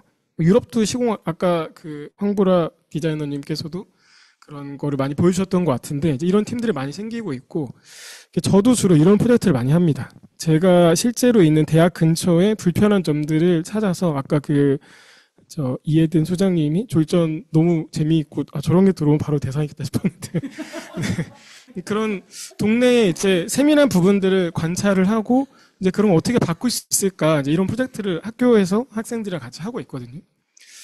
저도 꽤 오랫동안 저는 탈건을 했다고 생각을 했었는데 어떻게 건축학과에 와서 이제 건축 이렇게 나를 품을 만큼 넓어졌구나라는 생각을 좀 하고 있고요. 네. 그래서 이런 말을 되게 많이 들었습니다. 너는 되게 건축가답지 않다. 그럼 과연 건축가다운 건 뭘까라고 생각을 해보면은 이제 서양에서는 아키텍톤이었죠. 아키가 최고의 텍톤은 목수라는 뜻이고 어원부터 디자이너와 메이커가 같이 있었던 뜻이었고 한국 같은 경우는 영건이라고 해서 이제 매니지먼트 오퍼레이션과 디자인이 같이 있었던 건축이 설계 도면 만드는 디자인만으로 고립된 지는 사실 얼마 되지 않았습니다. 그래서 다시 건축이 확장돼야 될 때가 되지 않았나. 이제 건축이 지금 여러 분야로. 그렇지 않으면 이미 다른 분야에서 건축으로 많이 치고 들어오고 있거든요. 이미. 건축가다라고 생각을 합니다. 만드는 사람들은 건축가다. 네. 근데 아니다. 우리가 생각하는 건축가는 이런 사람들이다라고 보통 생각을 많이 하시잖아요. 사실 이런 건축가, 우리가 생각하는 전업 건축가, 아키텍트란 말이 나온 지는 200년밖에 되지 않았습니다. 이게 인구 그래프를 쭉 딴 건데, 뭐 사실은 이거보다 30배 더 길게 0으로 쭉 있다 거의 얼마 없다가, 인구가 폭발적으로 산업혁명 이후로 증가를 하면서, 이 사진의 신윤복 예전 민화인데, 예전에는 이제 스케치 하나 벽에 기둥에 붙여놓고 그냥 그거 보고 도면 없이 다 건물 짓고 했었던 시대였고, 불과 200년 정도 전에 이제 르네상스 때 알베르티가 도면을 그리는 건축가라는 개념을 제안을 하고 이제 제안만 했다가 산업화가 근대화가 되면서 우리가 아는 건축가라는 사람들이 등장을 했었죠. 그래서 이런 검은 옷을 입고 일을 하는 사람들이 인류사 역사 등장을 한 지는 여기도 지금 검은 옷만 다 있는데 200년밖에 되지 않았습니다. 네. 사실 이런 게임이 근데 사실 좀 아까 피라미드 같은 건축이 되게 좀 어려운 시대가 되고 있죠. 그러니까 스타 아키텍트라고 하는 스타 아키텍트들이 굉장히 고령화가 돼 있습니다. 그래서 뉴비드가 들어오지 않는 시장이 점점 되고 있어요. 전통적인 건축은. 그래서 제가 1학년, 2학년 학생들한테 좋아하는 건축가가 누구냐 그러면은 안도다다오 제일 많이 나오고요.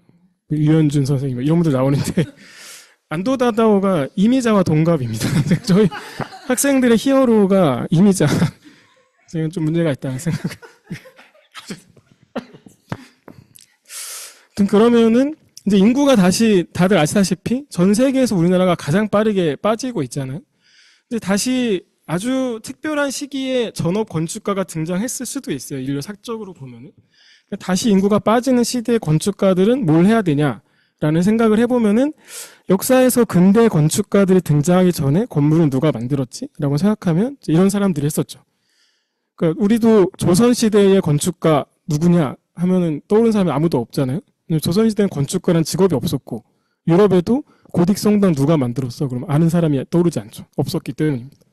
그래서 미켈란젤로처럼 화가이자 뭐 판화가이자 건축가이자 시도하고 운동도 하고 만들기도 하는 사람들, 브루네스키처럼 금은 세공가이자 뭐 건축가이자 이런 한 동네 안에서 여러 가지를 창조적인 일들을 만들고 그리고 생산하는 일들을 같이 했었던 게 근대 이전의 건축가들의 모습이었고, 이제 근대화가 되고 갑자기 세계대전 이후에 많은 인구가 늘어나게 되면서 건축만 분업으로 하는 건축가라는 직업이 생겼고, 그래서 자기 동네를 벗어나서 전 세계로 활약을 하는 건축가들이 생겼는데, 이제 다시 인구가 줄어들고 빈집이 많아지는 지금 시대에는 자기 동네 안에서 여러 가지 일들을 확장을 하는, 시공도 하고 뭐 운영도 하고 가게도 하고 뭐 기획도 하고 그래픽도 하고 이런 사람들로 미켈란젤로형 건축가가 등장을 할 수도 있지 않을까 정도 생각을 해보고 있습니다. 다 이러면 안 되니까 또 한 15% 정도만, 너무 많은 분들이 이렇게 하면은 또 안 되니까 이런 생각을 하고 있고요. 이거는 이제 뭐냐면은 그 일본의 건축학과 우리로 치면 수능 점수의 그래프인데, 이제 뭐 다들 아시겠지만 90년대 건축학과는 의대보다 높았었거든요. 그러다가 푹 꺼지다가 최근에 다시 반등을 하고 있습니다. 오른쪽은 2020년대 전후에서 건축학과를 새로 만든 학교의 리스트들이에요. 그러니까 건축들이 다시 주목을 받기 시작하는 게 특히 지방도시들에서 자기네 동네 환경을 개선하는 쪽으로 건축학과의 방향이 좀 바뀌고 있어요. 그러니까 이런 피라미드라든가 멋있는 스타키텍트를 기르는 쪽에서 자기네 동네 생활환경에, 뭐 다들 아시겠지만 저 리서치라고 했을 때 아까 저 이해동 소장님 말씀하신 것처럼 자기네 동네를 깊이 있게 보면은 굉장히 건축가들이 손을 대야만 할 만한 게 굉장히 많이 있어요. 이제 그런 것들을 수업으로 끌고 와서 실제로 이렇게 오퍼레이션도 합니다. 팝업 오퍼레이션 하고 이 내용들을 실제 시민들, 상인들, 방문객들 의견을 들어서 끝나고 나면은 설치를 해요. 이런 것들이 학교에서 수업으로 건축학과 수업이 가다 보니까 이제 지역에서 인기가 많아져서 건축가들이 지금 점수가 굉장히 올라오고 있다는 일본 건축학 교수들의 말을 많이 듣고 있는데, 지금 짧게만 보여드리면 저희 학교에서도 이제 지금 수업으로 이런 걸 하고 있습니다. 지금 소리가 안 나오는 것 같지만 아무튼 대전 같은, 저희 충남대학교 대전 같은 경우도 빈집들이 굉장히 많고 비어있는 공간들이 많기 때문에 그것들을 학생들이 리서치를 굉장히 밀도 있게 사람들 다 만나고 다 실측하고 공간들, 사람들 관계라든가 이런 거를 만들어서 디자인을 하고 설계하고 시공을 하고 운영까지 하는 것들을 수업 내용으로 가져가고 있거든요. 그래서 지역 목수분들이랑 같이 뭐 하고 사업 계획서도 만들어서 수익도 내보고 뭐 이런 것들을 쭉 하고 있는데, 좀 더 보여드리고. 그래서 앞으로의 건축가들의 역할이라는 게 디자이너, 그러니까 도면 디자이너의 틀을 벗어나서 리서처이자 뭐 오퍼레이터이자 크리에이터이자 이런 역할을 좀 벗어나 확장돼야 되지 않을까라는 생각을 해보고 있고요. 아주 빠르게 사례를 조금씩만 보여드리면은 이거는 그 임태봉 소장님이랑 같이 가서 봤던 거기도 한데 도쿄의 룬드리 라이스라고 하는 니켄세키에서 한 15년 정도 일을 하시다가 독립을 하셔서 동네 1층에다가 카페 겸 설계사무소를 차리셨어요. 그래서 자기 동네에서 커피도 내려드리면서 자기 설계에 대한 내용도 하고 뭐 이런저런 대화를 통해서 동네에 뭐 와인바라든가 뭐 가게들 설계를 맡아서 하시는 저기 설계사무소가 여기 있고, 네. 이분들 재밌었던 게 문은 계속 열어놓고 있습니다. 계속 문을 열어놓고 지나가는 모든 사람과 다 인사를 해요. 인사를 하는 건축가인 거죠. 그래서 동네 어떤 사람들 살고 있고 이분들의 니즈가 뭔지를 다 보면서 그걸 사업화를 하는 겁니다. 제일 재밌었던 게 가격표였는데 오늘의 커피 500엔, 아이스 커피 500엔, 건축 설계 시가 이렇게 에스크가 써 있어요. 그래서 이거 너무 멋지다. 네. 그날 마침 또 우연히 자기가 설계한 손님으로 온 분 설계한 와인바 오픈 날이라서 같이 이분인데 이 탐파쿠나라는 민성희님도 같이 갔었고 이런 거 되게 맛있습니다. 아까 도쿄 외계 같은 경우도 이건 굉장히 유명한 사례지만 자기네 작업실이 대지진으로 무너지면서 작업실에 썼던 학생들이 자기 애착이 있고 대대로 물려온 작업실이니까 건물에 장례식을 하게 해달라라고 건물주인 스님한테 부탁을 해서 2주 동안 자기네들 뭐 졸전 뭐 동네 예술가들 불러다가 비엔날레를 자기네 맘대로 하기 비엔날레 이름을 붙여서 했고 그게 몇 천만이 오면서 건물주가 마음을 바꾸고 너희가 한번 써봐라. 그래서 1층에 카페 갤러리, 2층에 설계사무소를 지어서 설계도 하고 동네에서 카페도 운영하고 갤러리도 하는 그러니까 기존의 건축가보다 훨씬 영역이 늘어난 이런 걸 하고 그 후에는 게스트하우스도 만들어서 지금 마을호텔이란 이름의 유행을 하게 된 원본이기도 한데 이런 게 또 리서치죠. 자기네 가게는 카페는 굉장히 잘 됐지만 자기들이 이 동네를 좋아했던 거는 그 건물 작업실 뿐이 아니라 동네 곳곳에 있는 재미있는 장소, 가게, 뭐 스팟들이니까 그거를 다 지도로 만들어서 앞에는 하얀색으로 낮에 가면 좋을 곳, 뒤에는 까만색으로 밤에 가면 좋을 곳 이런 걸 다 만들어 놓고 체크인 할 때 이 건축가 애들이 큐레이션을 해줘서 이제 너는 어떤 취향이냐, 뭐 뭐를 먹고 싶냐 그거에 따라서 다 동네를 안내해주는 뭐 그런 식의 작업을 한다든가 동네 장인분들과 함께 뭐 어메니티 킷을 만들어서 이렇게 제공한다든가 이런 것들. 동네에 있는 온천들이랑 협약을 해가지고 그 자기네 숙소 안에는 온천 그 욕탕을 안 넣고 이제 동네 가서 써봐라 뭐 이렇게 가주는 이런 것들이 좀 건축가들이 하고 있는 작업들이거든요. 뒤에 좀 더 빠르게 말씀을 드리면 이거는 사운드샵이랑 식물 가게를 같이 운영하고 있는 설계사무소 같은 것들 혹은 동네 도서관이 없다. 그래서 설계사무소에다가 도서관과 카페를 이제喫사땡이라고 하는 그 다방을 합쳐놓은 그런 거 운영을 한다던가. 손님들이 설계 작업에 모형 만드는 거 너무 관심을 가지셔서 이제 체험 프로그램을 만들어서 돈을 받고 시다를 부리는 그런 걸 하고 있다고 하시더라고요. 그래서 좋다. 네. 그걸 너무 재밌어 하신다고 하더라고요. 건물 만드는 거를. 이런 거 한다든가 동네 관광지에 주말에는 관광객이 많으니까 카페라고 주중에 설계사무소를 한다든가 이런 분들이 지금 일본의 30, 40대 건축가들은 절반 이상 이렇게 카페까지는 안 하겠지만 이런 느낌으로 많이 간다고 하더라고요. 스키마타 같은 경우도 본인이 카페 설계를 받아서 직접 요즘에 일본에서는 카페 운영도 안 해본 건축가가 어떻게 카페 설계를 하느냐 이런 게 또 많이 퍼지고 있거든요. 그래서 자기 일본의 젊은 건축가들 만나보면 명언을 막 4-5개씩 가져오면서 설계도 하고 시공도 하고 카페도 하고 술집도 하고 밥집도 하고 막 이렇게 주시더라고요. 그래서 그런 작업들을 하고 있습니다. 또 이거는 프랑스의 까바뇽. 유럽 같은 경우는 자기 목공방이 있는 설계사무소가 되게 많아요. 자기네 목공방을 가지고 이제 이런 작업들을 같이 한다던가. 빨리빨리 보여드릴게요.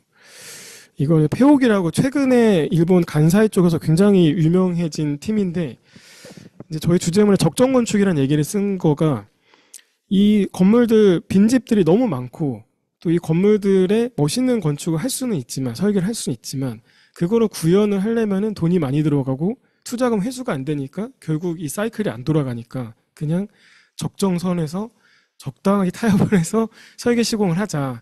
그래서 이 친구들도 도면 없이 설계를 하고 시공을 합니다. 같이 설계 시공하고 빈집인 상태에서 지역분들 모아다가 어떤 걸 할 건지 얘기하고 파티하고 이러면서 공간을 딱 적당한 수준으로 바꿔가는 이런 뭐 같이 모여 사는 게스트하우스라든가 레지던시도 만들고 지금 한 60채 정도를 하고 있는 직접 소유까지 하는 그런 팀들이고요.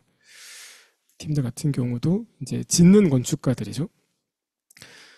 그래서 이분들은 요리도 다 직접 하시고 뭐 이런 팀들이 많아지고 있고 좀 짤막한 홍보를 하자면 다음 주에 27일에 나오는데 지금 이번에 도쿄대에서 이런 수업들을 5년째 하고 있어요. 이런 메이커형 건축가들, 그러니까 건축 설계만 하는 게 아니라 직접 짓는다거나 미장을 한다거나 벽돌을 굽는 역할을 건축가들이 하면서 같이 메이킹을 하는 그런 팀들에 대한 책들이 나오고 있고 이 팀 리빌링 센터 같은 경우는 폐가에서 반경 5km에만 한정을 해서 이제 재활용을 하는데 멀리까지 가면 또 탄소 너무 많이 배출하니까 자기 반경 안에 있는 폐가의 그 고재들만 모아서 설계를 하는 이런 팀들도 있고 책을 보시면 자세히 한번 나오셨습니다. 데드스탁이라고 버려진 것들만 가지고 또 활용을 해서 이제 설계를 하는 그래서 이런 식의 것도 있다. 뭐 이런 걸 해야 된다라기보다는 이제 이런 건축으로 접근을 해볼 수도 있겠다. 그러니까 나에서 시작하는 거가 이번 저희 미션이지만 저는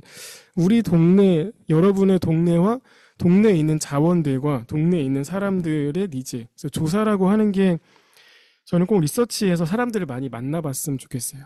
그 도면이라든가 데이터로만 가지 말고 실제로 어떤 삶을 살고 있는지를 나에서 시작하면 여러분들의 삶이 또 뻔하지 않습니까? 거의 집, 학교, 설계실밖에 없을 텐데 학교 앞이라든가 내 집 주변에 있는 실제로 살고 있는 재미있는 분들의 이야기를 많이 듣고 지금 삶이 어떻게 바뀌고 있고 이분들을 위해 공간을 다루는 사람으로서 나는 뭘 해줄 수 있는가 그런 것도 한번 생각을 해보면 좋겠습니다. 네, 감사합니다. 네, 5분의 심사위원과 함께 이렇게 이야기를 듣다 보니 정말 우리가 할 수 있는 것이 정말 무궁무진하고 그렇기 때문에 더더욱 자기 자신을 잘 들여다보면서 여러분들이 자기 이야기들을 잘 만들어 갈 수 있었으면 하는 바람입니다. 아마 주제 설명회 보고 계신 여러분께서 조금 이렇게 생각들을 많이 이렇게 좀 하고 계실 텐데, 이제 어떤 질문을 할 것인지를 잘 정리하셔서 저희 유튜브 채팅창에 올려주시면 또 저희가 보고 답변 드릴 수 있을 것 같습니다. 생각하시는 동안, 저희 이제 사무국으로 자주 문의 주시는 내용들 먼저 답변 드리도록 하겠습니다. 네, 저희 참가 자격은 재학생, 휴학생, 그리고 2026년 2월에 졸업 예정자까지도 저희가 참가하실 수 있습니다. 그리고 또 저희 이번 공모전에 참가 신청하시고 등록하시는 그 과정이 어쨌든 웹사이트에서 참가 신청하신 다음에 참가비 입금까지 다 모두 맞춰주셔야지만 등록이 완료됩니다. 그래서 마감 직전에 입금하시려다가 이렇게 자정쯤에 은행 점검 시간에 걸려가지고 실패하시는 경우가 종종 있는데요. 그렇기 때문에 미리 등록 완료해 주시기 바랍니다. 그리고 저희 과제는 이메일로만 받습니다. 그래서 과제 접수 기간 동안 메일을 보내시면 이제 자동 응답 메일을 받으시게 됩니다. 그러면 이제 메일이 잘 갔구나 하고 생각하시고 기다리시면 되고요. 근데 과제 보내실 때 네이버 메일을 사용하실 때 좀 유의해 주셔야 되는 부분이 이렇게 좀 보낸 시각과 받는 시각에 좀 차이가 있더라고요. 그래서 거의 1분 가까이 차이가 나는 경우도 있는데 어쨌든 미리 제출하시면 이런 고민을 하지 않으셔도 됩니다. 그리고 1차 제출물은 PDF 파일 1개를 보내주시면 되고요. 모형 제출은 없습니다. 그리고 최종 공개 심사 당일에 팀원 모두가 참석하는 것을 원칙으로 합니다. 그런데 만약에 감염병에 걸리거나 혹시 뭐 팀원 중에 한 분이 해외 체류하는 그런 등의 사유로 참석하기 어려운 경우가 있을 수도 있습니다. 이 경우에는 저희가 이제 내부적으로 출석 방식을 좀 논의해서 고지하도록 하겠습니다. 그리고 저희 공지사항이 하나 있는데요. 앞서 이렇게 윤주석 교수님께서 말씀해 주신 것처럼 또 저희 공모전 주제에 관해서 좀 같이 넓게 생각해 보자는 취지로 11월 4일부터 11일까지 좀 세 차례에 걸쳐서 연계 포럼을 진행했는데요. 공모전에 참가 등록을 마치신 분들께는 저희가 해당 포럼 보실 수 있도록 다시 보기 링크를 보내드릴 예정입니다. 공모전에 참가하고자 하시는 분들께서는 참가 신청과 등록을 미리미리 해주시면 좋겠습니다. 다시 보기 링크 공유 관련해서 좀 자세한 상황들은 내일 오전에 정림학생건축상 웹사이트에서 확인하실 수 있습니다. 네, 이제 질의응답 시간으로 넘어가도록 하겠습니다. 이제 저희가 이 주제 설명회 시작하면서 좀 말씀드린 것처럼 질의응답이 이 주제 설명회에서 가장 중요한 시간입니다.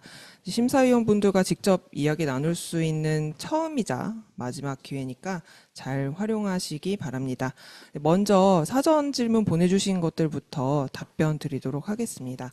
그래서 마이크를 이제 챙겨주시고 일단 순차적으로 네. 저희가 순차적으로 답변 드리도록 할게요. 먼저 그 사전 질문 중에 나를 어떻게 볼 것인가에 대한 질문이 들어왔습니다. 그거에 대해서는 네, 임태경 선생님께서 이 부분에 대해서는 설명하기 전에 심사위원들이 모여서 잠깐 얘기를 했었는데 페르소나에 대해서 질문을 하는 것은 아마 학교에서 수업 시간에 이런 방식이 익숙해져서 그런 것 같은데 어쨌든 뭐 저희의 결론은 감당할 수 있으면 해도 된다. 굳이 말리진 않는다. 근데 페르소나가 본인 자신에 대한 얘기를 드러내는 여러 개의 성격이나 이런 걸 드러내는 거면 상관없어요. 좀 전에 윤주성 교수님이 말씀해 주신 것처럼 명함이 대여섯 개 되는데 거기에 뭐도 있고 카페 운영자 이거는 본인이 틀림없이 본인의 몸과 이걸 움직여서 직접 참여하고 경험을 하고 드러내는 거기 때문에 그럴 경우는 상관없으나 그냥 막연하게 이게 캐릭터화되는 거는 조금 지양해 주셨으면 좋겠다. 근데 이거를 억지로 말리진 않고 그걸 충분히 자기가 신체화해서 혹은 경험으로 본인의 생각을 드러낼 수 있는 거면 여러 개도 상관없다라고 생각을 하고 있습니다. 네, 다음 질문은 이제 전공과 학과를 직간접적으로 언급해야 할 수도 있는데 이 질문에 대해서도 저도 그냥 이것도 상관없습니다. 직간접적으로 언급해도 상관이 없는데 이 질문 역시 그 수업이나 스튜디오 시간에서 과제하는 그거에 대한 생각 때문에 아마 질문이 나온 것 같은데 뭐 본인에 대한 얘기니까 본인이 건축을 전공하거나 이러면 당연히 그거에 대한 언급이 나오는 거는 되게 자연스러운 상황이라고 생각하는데 이것도 똑같아요. 그러니까 나라는 존재를 오로지 건축학과 혹은 건축가라는 영역의 틀에만 묶어놓으면 조금 좋지 않은 방법인 것 같고요. 그걸 포함해서 우린 어떻게라고 질문을 했을 때 그런 상황에서 건축가 혹은 건축의 전공자로서 어떤 일을 할 수 있을 것인가 이런 상황에서 자연스럽게 드러나는 것이 훨씬 더 좋은 방법이 아닐까라고 생각을 하고 있습니다. 그런데 애초에 그걸 드러내고 적극적으로 해도 전체적으로 논리 구성에 문제가 없고 방향이 맞다고 생각하면 굳이 말리진 않습니다.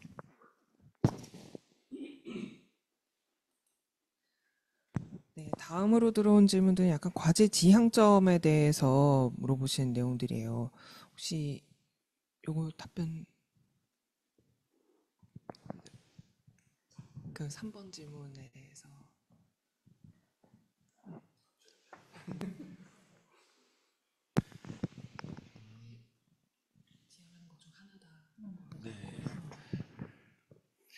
그러니까 저 부분이 결국은 이제 지향하는 어떤 부분 중에 이제 하나이지만 저게 그러니까 전체 지향점은 아니다라는 것으로 생각하시면 될 것 같습니다.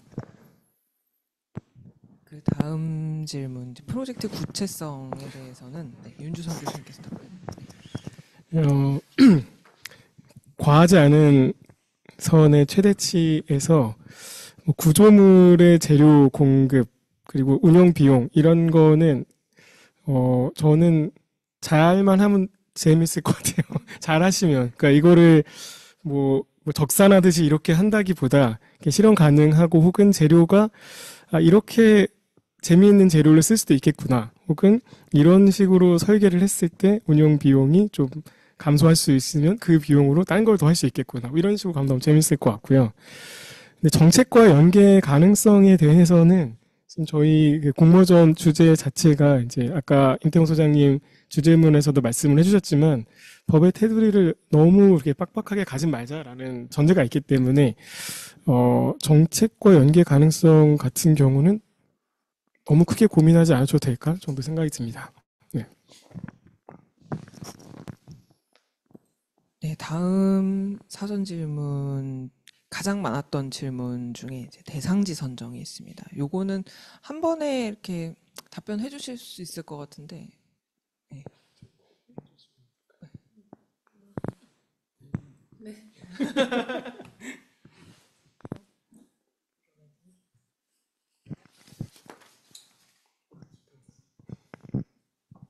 상관없습니다. 그리고 아까 이제 말씀하셨는데, 도시를 이제, 사전적 의미의 도시가 아니고, 이제 모여 사는 의미의 도시라고 생각하시면 좋을 것 같습니다. 그리고 이게 꼭 건축물이 아니어도 상관없다라고 저희는 생각을 해요. 이게 전체 주제에서 나의 얘기, 그게 어떻게 살 것인가 모양에 대한 고민을 하고, 뭐 아무리 고민을 해봐도 나는 의자 하나 잘 디자인하면 모든 걸 표현할 수 있겠다.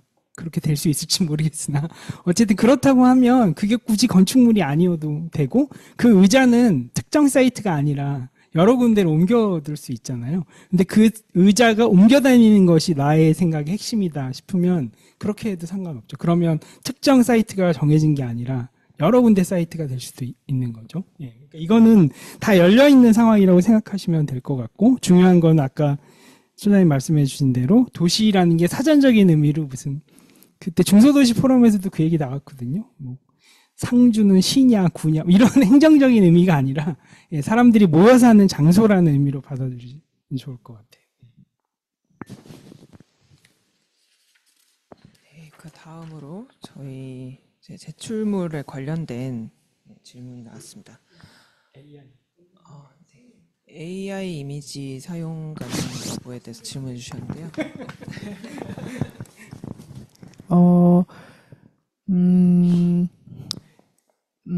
저희 사전 회의에서 여러 이야기가 오가긴 했는데요. 근데 기본적으로는 AI 이미지를 절대적으로 사용하지 않는다는 게 아니라 사용하지 않는 걸 기본으로 하고, 그럼에도 불구하고 이 내용과 AI 이미지 사용이 맥락적으로 딱 맞아 들어갈 때는 사용할 수 있지 않을까라 생각을 했고, 네, 그렇습니다. 그래서 맥락적으로 꼭 이유가 있을 때는 AI 이미지 사용하고 출처를 밝히는 방식으로 하고, 그것이 심사에 있어서 뭐 당락이나 어떤 가부를 결정하는 건 아닐 거라고 생각을 하고요. 되도록이면 좀 서툴더라도, 학생이니까요. 서툴고 거칠더라도 손으로 직접 해보는 리서치도 직접 해보시고, AI 툴을 사용하지 않는 방식으로 기본으로 제출하는 것을 말씀드리겠습니다. 네, 그리고 제출물 관련해서 그 가로 세로 비율 말씀하셨는데, 일단은 가로 방향으로 하되 가로 세로 비율은 이제 A3를 따르는 것으로 제가 정하도록 하겠습니다. 네, 저희 사전 질문은 여기까지 저희가 소화를 했고요. 이제 유튜브 실시간 채팅창에 올라오는 질문들을 소화해 보려고 하는데요. 저희 질문이 하나 올라왔습니다. 그래서 심사의 배점 기준 등이 있을까요? 항목이 없기 때문에 배점 기준이 따로 없다고 하십니다. 네. 그 무슨 이 관 공모전 이런 거 보면 정성적 평가하고 정량적 평가 뭐 이래서 이렇게 뭐 어떤 항목은 몇 점, 만점은 몇 점 이렇게 해서 100점을 맞추거나 이렇게 만점을 맞추는 게 있는데, 이게 사실 학교에서 수업하고 점수 학점 주다 보면 항상 문제가 그런 표에 맞춰서 어쨌든 학점이 좋은 친구의 작업은 점수는 좋은데 작업이 생각이 안 나는 문제들이 항상 발생하거든요. 그러니까 사실은 그렇게 해서 그러니까 모든 그 미스 코리아가 얼굴에 모든 게 이렇게 예쁜 것들을 합쳤을 때 가장 아름다운 모습, 그건 좀 다른 거기 때문에 저희는 일단 항목을 따로 만들려고 하지 않고 예, 있어서 배점 기준이나 이런 건 사실 없어요. 예. 다음 질문이 또 올라왔습니다. 네, 우리라는 기준이 학생 시점인 저희를 기준으로 하는지 아니면 사회에서의 우리를 기준으로 할 수 있을까요?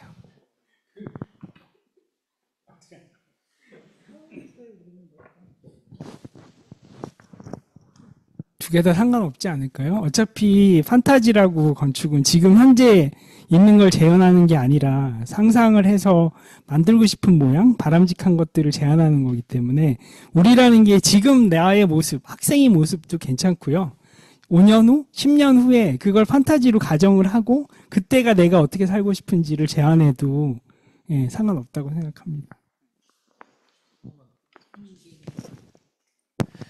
보통 나라는 것을 사회적 신분으로 이제 생각을 하는 것 같아요. 그래서 뭐 학생과 사회 얘기도 그렇게 나온 것 같은데, 좀 더 오늘 소개는 안 했지만 하나 예로 들고 싶었던 거는 뭐 제 친구가 설계했던 집 중에 뭔가 앉아서 모든 것을 할 수 있는 집을 설계한 적이 있는데, 그러니까 앉아 있는 게 너무 좋다. 그래서 집에서 할 수 있는 모든 걸 앉아서 하고 싶다라는 걸로 자신을 또 이렇게 이야기한 친구도 있었거든요. 그래서 뭔가 물론 그 여러 가지 이제 나를 표현하는 것은 뭐 앉는 것을 좋아하는 것도 나고, 지금 뭔가 내가 그 어떤 사회적인 신분도 물론 나긴 하지만 어쨌든 내가 그 살고 싶은 삶의 모양이니까, 뭔가 내가 지금 살고 있는 삶의 모양이라기보다 내가 살고 싶은 삶의 모양이라는 것을 좀 더 생각해서 그런 주제를 표현할 때 나의 어떤 부분이 여기에서 나와야 되는지에 대한 것이 좀 더 중요하지 않을까 생각합니다. 한마디 덧붙이자면, 제 그냥 경험상 전 석사하는 모든 친구들이 테마에서 너만 할 수 있는 게 무엇이냐라는 요구를 굉장히 많이 받았거든요. 그래서 자기에 대한 얘기를 하는 친구들이 뭐 대부분 많았는데, 어떤 시각을 갖고 도시를 바라보는 사람도 있고, 방금 말한 것처럼 어떤 자기가 좋아하는 것으로부터 시작하는 사람도 있지만, 이런 사람도 있었어요. 목욕탕 집 딸인데, 도쿄에 있는 목욕탕집 딸인데, 자기는 어쨌든 목욕탕에 대해서 해야 될 운명이다. 그래서 그런데 어떤 단지 목욕탕을 설계하는 것이 아니라 도쿄가 가지고 있는 도시 문제와 함께 목욕탕이 세트되어 가는데, 그것을 자기는 어떻게든 건축가로서 책임이 있다라는 의식에서 시작했지만, 어쨌든 그걸로 인해서 주변과 자기가 어떤 관계를 만들어 나갈까를 이제 풀어나는 프로젝트였는데, 저희는 나를 생각하고 우리를 생각하는 방향이 굉장히 많을 것 같고, 그거에 대해서도 학생분들이 되게 고민이 많으실 것 같은데, 저는 그래서 더 자유롭게 생각하시면 좋을 것 같아서 판타지라는 단어를 쓰게 된 것 같습니다.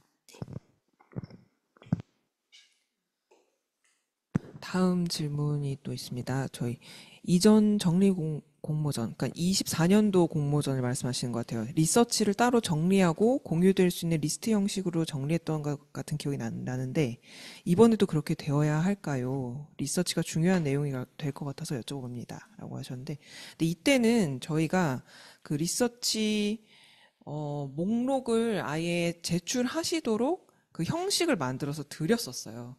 그랬기 때문에 그것을 다 필수적으로 제출하셨던 건데, 이번 공모전에서는 그런 틀이 없습니다. 그렇기 때문에 그 리서치를 그 작업 안에서 잘 녹여내시면 되지 않을까 생각합니다. 다음 질문이 또 있습니다.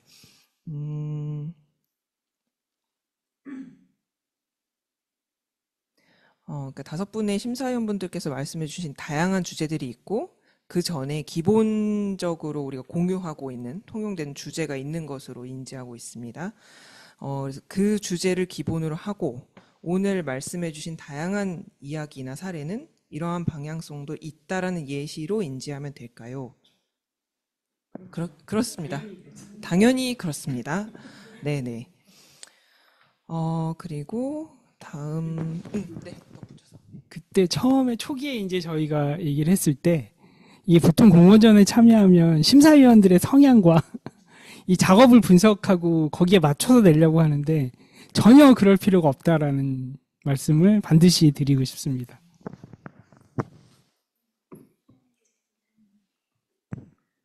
네, 그리고 다음 질문 드립니다. 주제에서 바라보는 것이 실현 가능성에 더 초점이 맞춰져 있는지 아니면 좀 더 실험적이고 이상향에 더 중점을 두는지 질문 드립니다.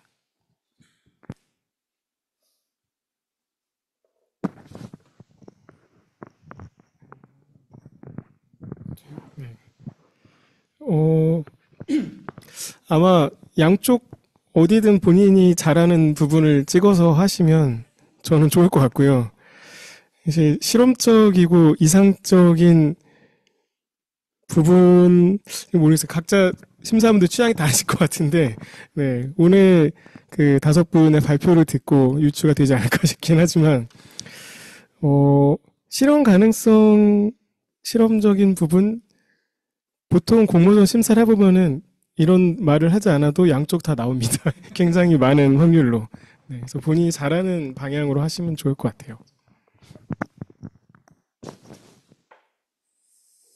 네, 지금 김완주님의 질문은 조금 미뤄두고 저희 그 다음에 사실 이 도시에 대한 정의, 네, 정의에 대한 질문이 계속 지속적으로 이어지고 있습니다. 그래서 그 시골이라는 단어 이렇게 또 이야기를 하시는데 사실은 아까 말씀해 주신 것처럼 도시는 사람들이 모여 사는 곳이다라고 생각하고 작업을 해주시면 될 것 같습니다. 시골도 된다. 네.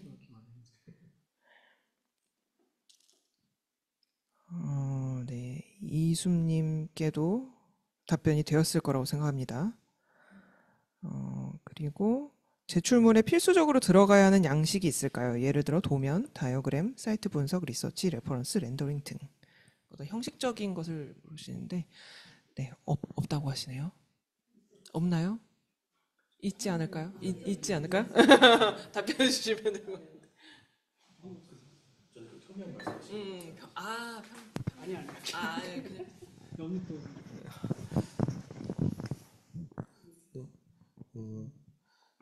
뭐 필수적으로 들어가야 되는 양식이 정해져 있는 건 아니지만 그 처음에 그 심사위원 회의 때 어쨌든 건축의 그 기본적인 어떤 그 표현 방식들, 뭐 도면이나 그런 부분들에 대해서 이야기를 안 하면 안 그리는 사람이 있을 수도 있다 이런 이야기를 그 들었어서 일단 그런 기본적인 어떤 건축의 언어로 표현할 수 있는 부분은 표현해야 된다고 생각합니다. 하지만 뭐 이렇게 지금 이런 그 리스트업이 되어 있는 건 아닌 것 같습니다.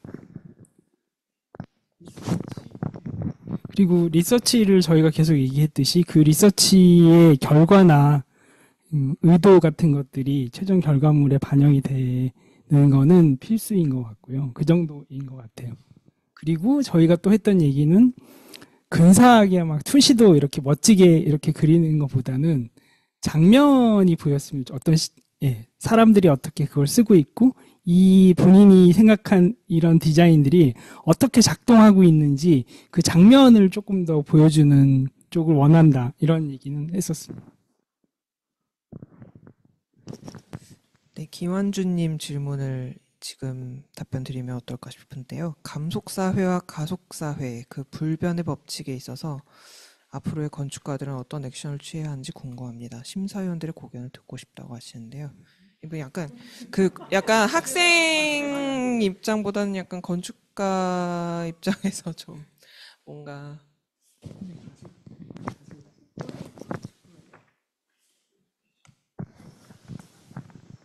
그것이야말로 스스로 찾아서 하셔야 되는 가장 중요한 내용일 것 같아요. 가속과 감속이라는 키워드가 지금 질문 주신 분에게 굉장히 중요한 것이라면 그것을 자기가 어떤 관점을 가지고 바라볼 것인가 하는 그것을 저희가 보고 싶은 거라고 저는 생각을 합니다. 그러니까 그거를 답을 드리는 거는 있을 수 없을 것 같아요.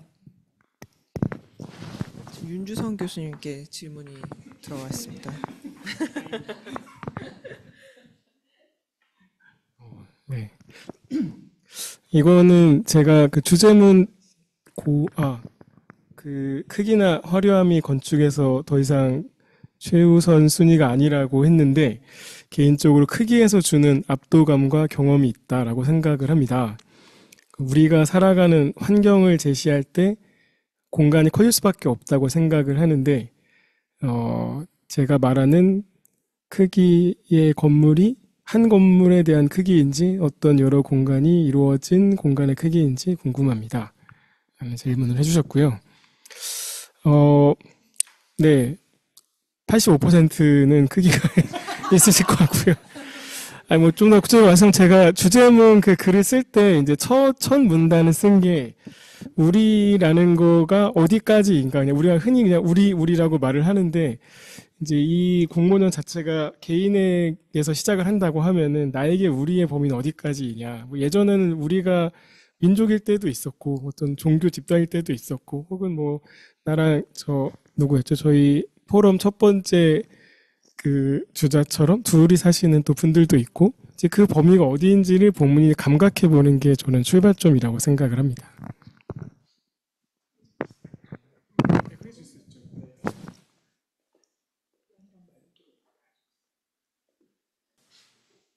심사위원분들께서도 이렇게 주제 설명회 준비하시면서 또 오늘 이렇게 질문에 대한 답을 하시면서 아마 또 뭔가 기대와 걱정과 우려가 조금 공존하는 것 같은데요. 참가자 여러분들께 좀 당부하고 싶은 말씀 있으시다면 한 말씀씩 해주시면 좋을 것 같습니다.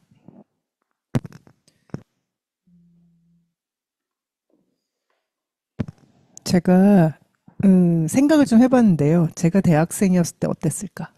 이런 주어진 많은 키워드와 내용들과 레퍼런스와 이런 것들을 어떤 식으로 받아들였을까? 아직 경험이 풍부하지 않고 텍스트를 텍스트로 받아들이고 문맥적인 사고가 아직 많이 키워지지 않은 상태에서는 모든 것들이 다 과제로 느껴질 수 있겠다는 생각을 합니다. 그러니까 여기서 열어두고 모든 것이 가능하고 굉장히 열려있고 말랑말랑하게 사고해보고 상상해보고로 하는 것이 너무나도 많은 과제라고 저는 생각을 할 수 있다고 생각해요.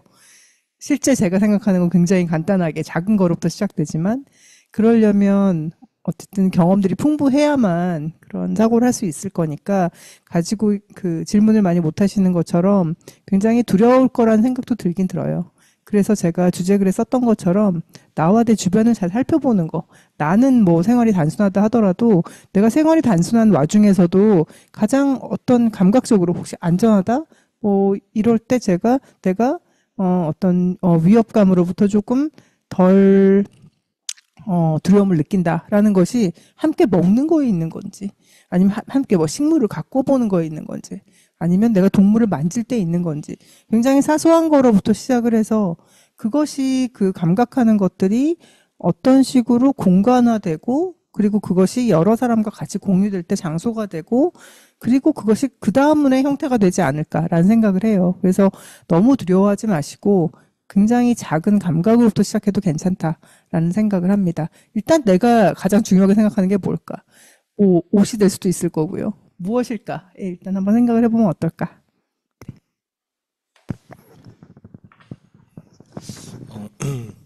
저는 일단 처음에 이 주제를 정림에서 이제 들었을 때 너무 개인적으로 재밌었고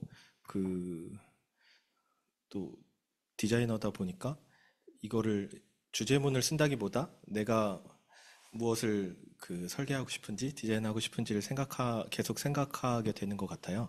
그래서 그러다 보니 계속 저 스스로 나란 존재는 나는 어떤 삶을 살고 싶고 또 우리를 어떻게 만들까 그런 공동의 감각을 어떻게 만들까를 계속 생각하게 되는 이제 주제인 것 같아서 그러니까 저도 막 설계를 계속 디자인을 하고 싶은 그런 마음으로 그 공모전을 보고 있는데 여러분도 그런 정말 아까 좀 전에 선생님 말씀하신 것처럼 뭔가 과제로서 낸다기보다는 저와 비슷한 마음으로 즐겁게 나랑 우리를 생각해보는 그런 시간이 되면 좋을 것 같습니다.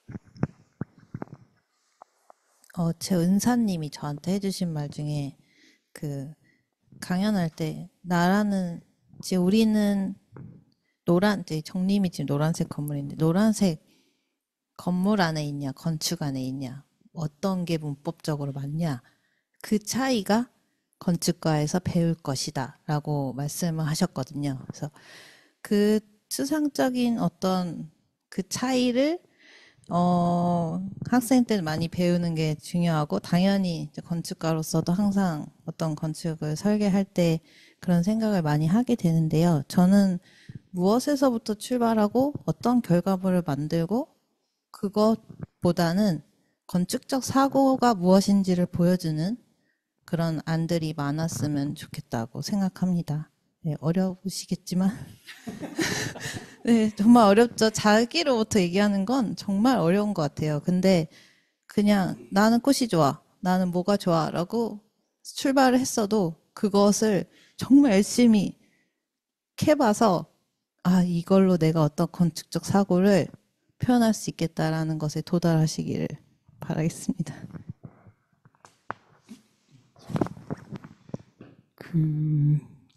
어렵겠죠. 근데 너무 어렵게 생각 안 하셨으면 좋겠고, 이게 사실 질문들을 나오는 그거를 보면 대부분 다 어떤 룰이나, 정확한 텍스트의 해석, 어떤 방법, 룰, 이거를 명확하게 정해주기를 원하는 질문, 혹은 그걸 궁금해하는 질문으로 이렇게 모아지는 것 같아요. 근데 이게 무슨 실제 건물을 짓는 것도 아니고 우리가 학점을 주는 것도 아니잖아요. 근데 그런 건 학교에서 여러 번 하셨을 테니까 이건 좀 다른 접근으로 조금 더 자기에게 집중할 수 있고 조금 더 근본적이란 표현은 좀 그렇지만 좀 더 질문을 스스로 던져보는 기회였으면 좋겠고, 학교에서는 제출 안 하면 학사경고를 받지만 이거는 아무런 제재가 없잖아요. 하시다가 어려우면 안 하는 방법도 있답니다. 너무 어려워하지 마시고 다양하게 본인의 생각을 드러내 보시면 좋을 것 같습니다. 네. 저는 처음에 이 주제 보고 되게 내고 싶다라는 생각을 재밌는 주제다 해보고 싶다라는 생각을 많이 했었는데 그냥 무책임한 말일 수도 있겠지만 이게 정해진 게 많이 없을수록 자유를 느끼면서 하셨으면 좋겠고요. 근데 그게 학생 입장에서 어려울 수도 있을 텐데 모든 규격과 틀이 정해져 있으면은 이제 AI를 이기 어려운 시대이기 때문에 여러분들 스스로 질문하는 능력도 키워가는 계기가 되면 좋겠고요. 그리고 그 사이에 질문이 몇 개가 올라와서 잠시 말을 해보면 그 영상과 음악으로 해도 되냐 뭐 이런 질문이 올라왔고요. 보통 그 공모 지침 같은 게 있는데 공모 지침을 안 따르는 것들이 수상을 하기도 합니다. 도면이 있는 게 지침이지만 하지만 지금 대상이 5명이고 입선이 다수인데 대상은 모든 5명의 합의가 있어야지 받을 수 있을 것이고 입선은 아마 좀 재미있는 걸 하면 몇 명이 밀어주면 될 수도 있을 테니까 포기하진 마시고 저는 하지만 이게 규격에 벗어난 것들이 수상을 하려면은 규격 안에 있는 것보다 훨씬 노력을 많이 해야 되고 훨씬 치열하게 고민을 해야 돼요. 리서치도 훨씬 더 깊이 들어가야지 나는 그냥 예술가야 그리고 이렇게 뭐 하나 딱 해서 오면 안 됩니다. 규격 밖에 있는 게 더 훨씬 어려운 거예요. 대상지를 정할 때 진짜 개인이 좋아하는 사소한 이유를 시작해야 되는지는 저는 너무 좋을 것 같아요. 아마 다들 그러실 거라 생각이 드는데 그 사소한 이유라는 거를 내가 왜 이걸 좋아했지를 파고드는 게 전문가거든요. 그냥 나는 이게 좋아라고 하는 사람들은 그냥 이제 블로거 같은 거고 전문가는 내가 이 사소한 건데 왜 이렇게 마음이 가지라는 거를 파헤치고 들여다보는 게 리서치이고 전문가니까 되게 좋은 시작이 될 거라고 생각합니다. 마무리까지. 네, 감사드립니다. 네, 이것으로 저희 질의응답을 마무리하고요. 마지막으로 앞으로 일정 간단하게 짚어드리겠습니다. 네, 올해 일정은 오늘로 마무리가 됩니다. 그래서 2026년 1월 2일까지 저희 참가 신청이 진행이 되고요. 과제는 15일 목요일까지 받습니다. 그래서 다음 날인 금요일까지 저희가 제출 확인을 마칠 예정입니다. 그리고 1차 심사를 거쳐서 그 결과는 2월 13일에 발표될 예정입니다. 최종 공개 심사 대상자에게는 준비사항을 별도로 안내해 드리도록 하겠습니다. 최종 공개 심사는 3월 7일 토요일로 예정되어 있습니다. 장소와 시간은 추후에 공지하도록 하겠습니다. 마지막으로 오늘 주제 설명회는 11월 중에 유튜브 채널에 업로드할 예정입니다. 참고해 주시기 바라고요. 네, 이것으로 주제 설명회 마치겠습니다. 감사합니다.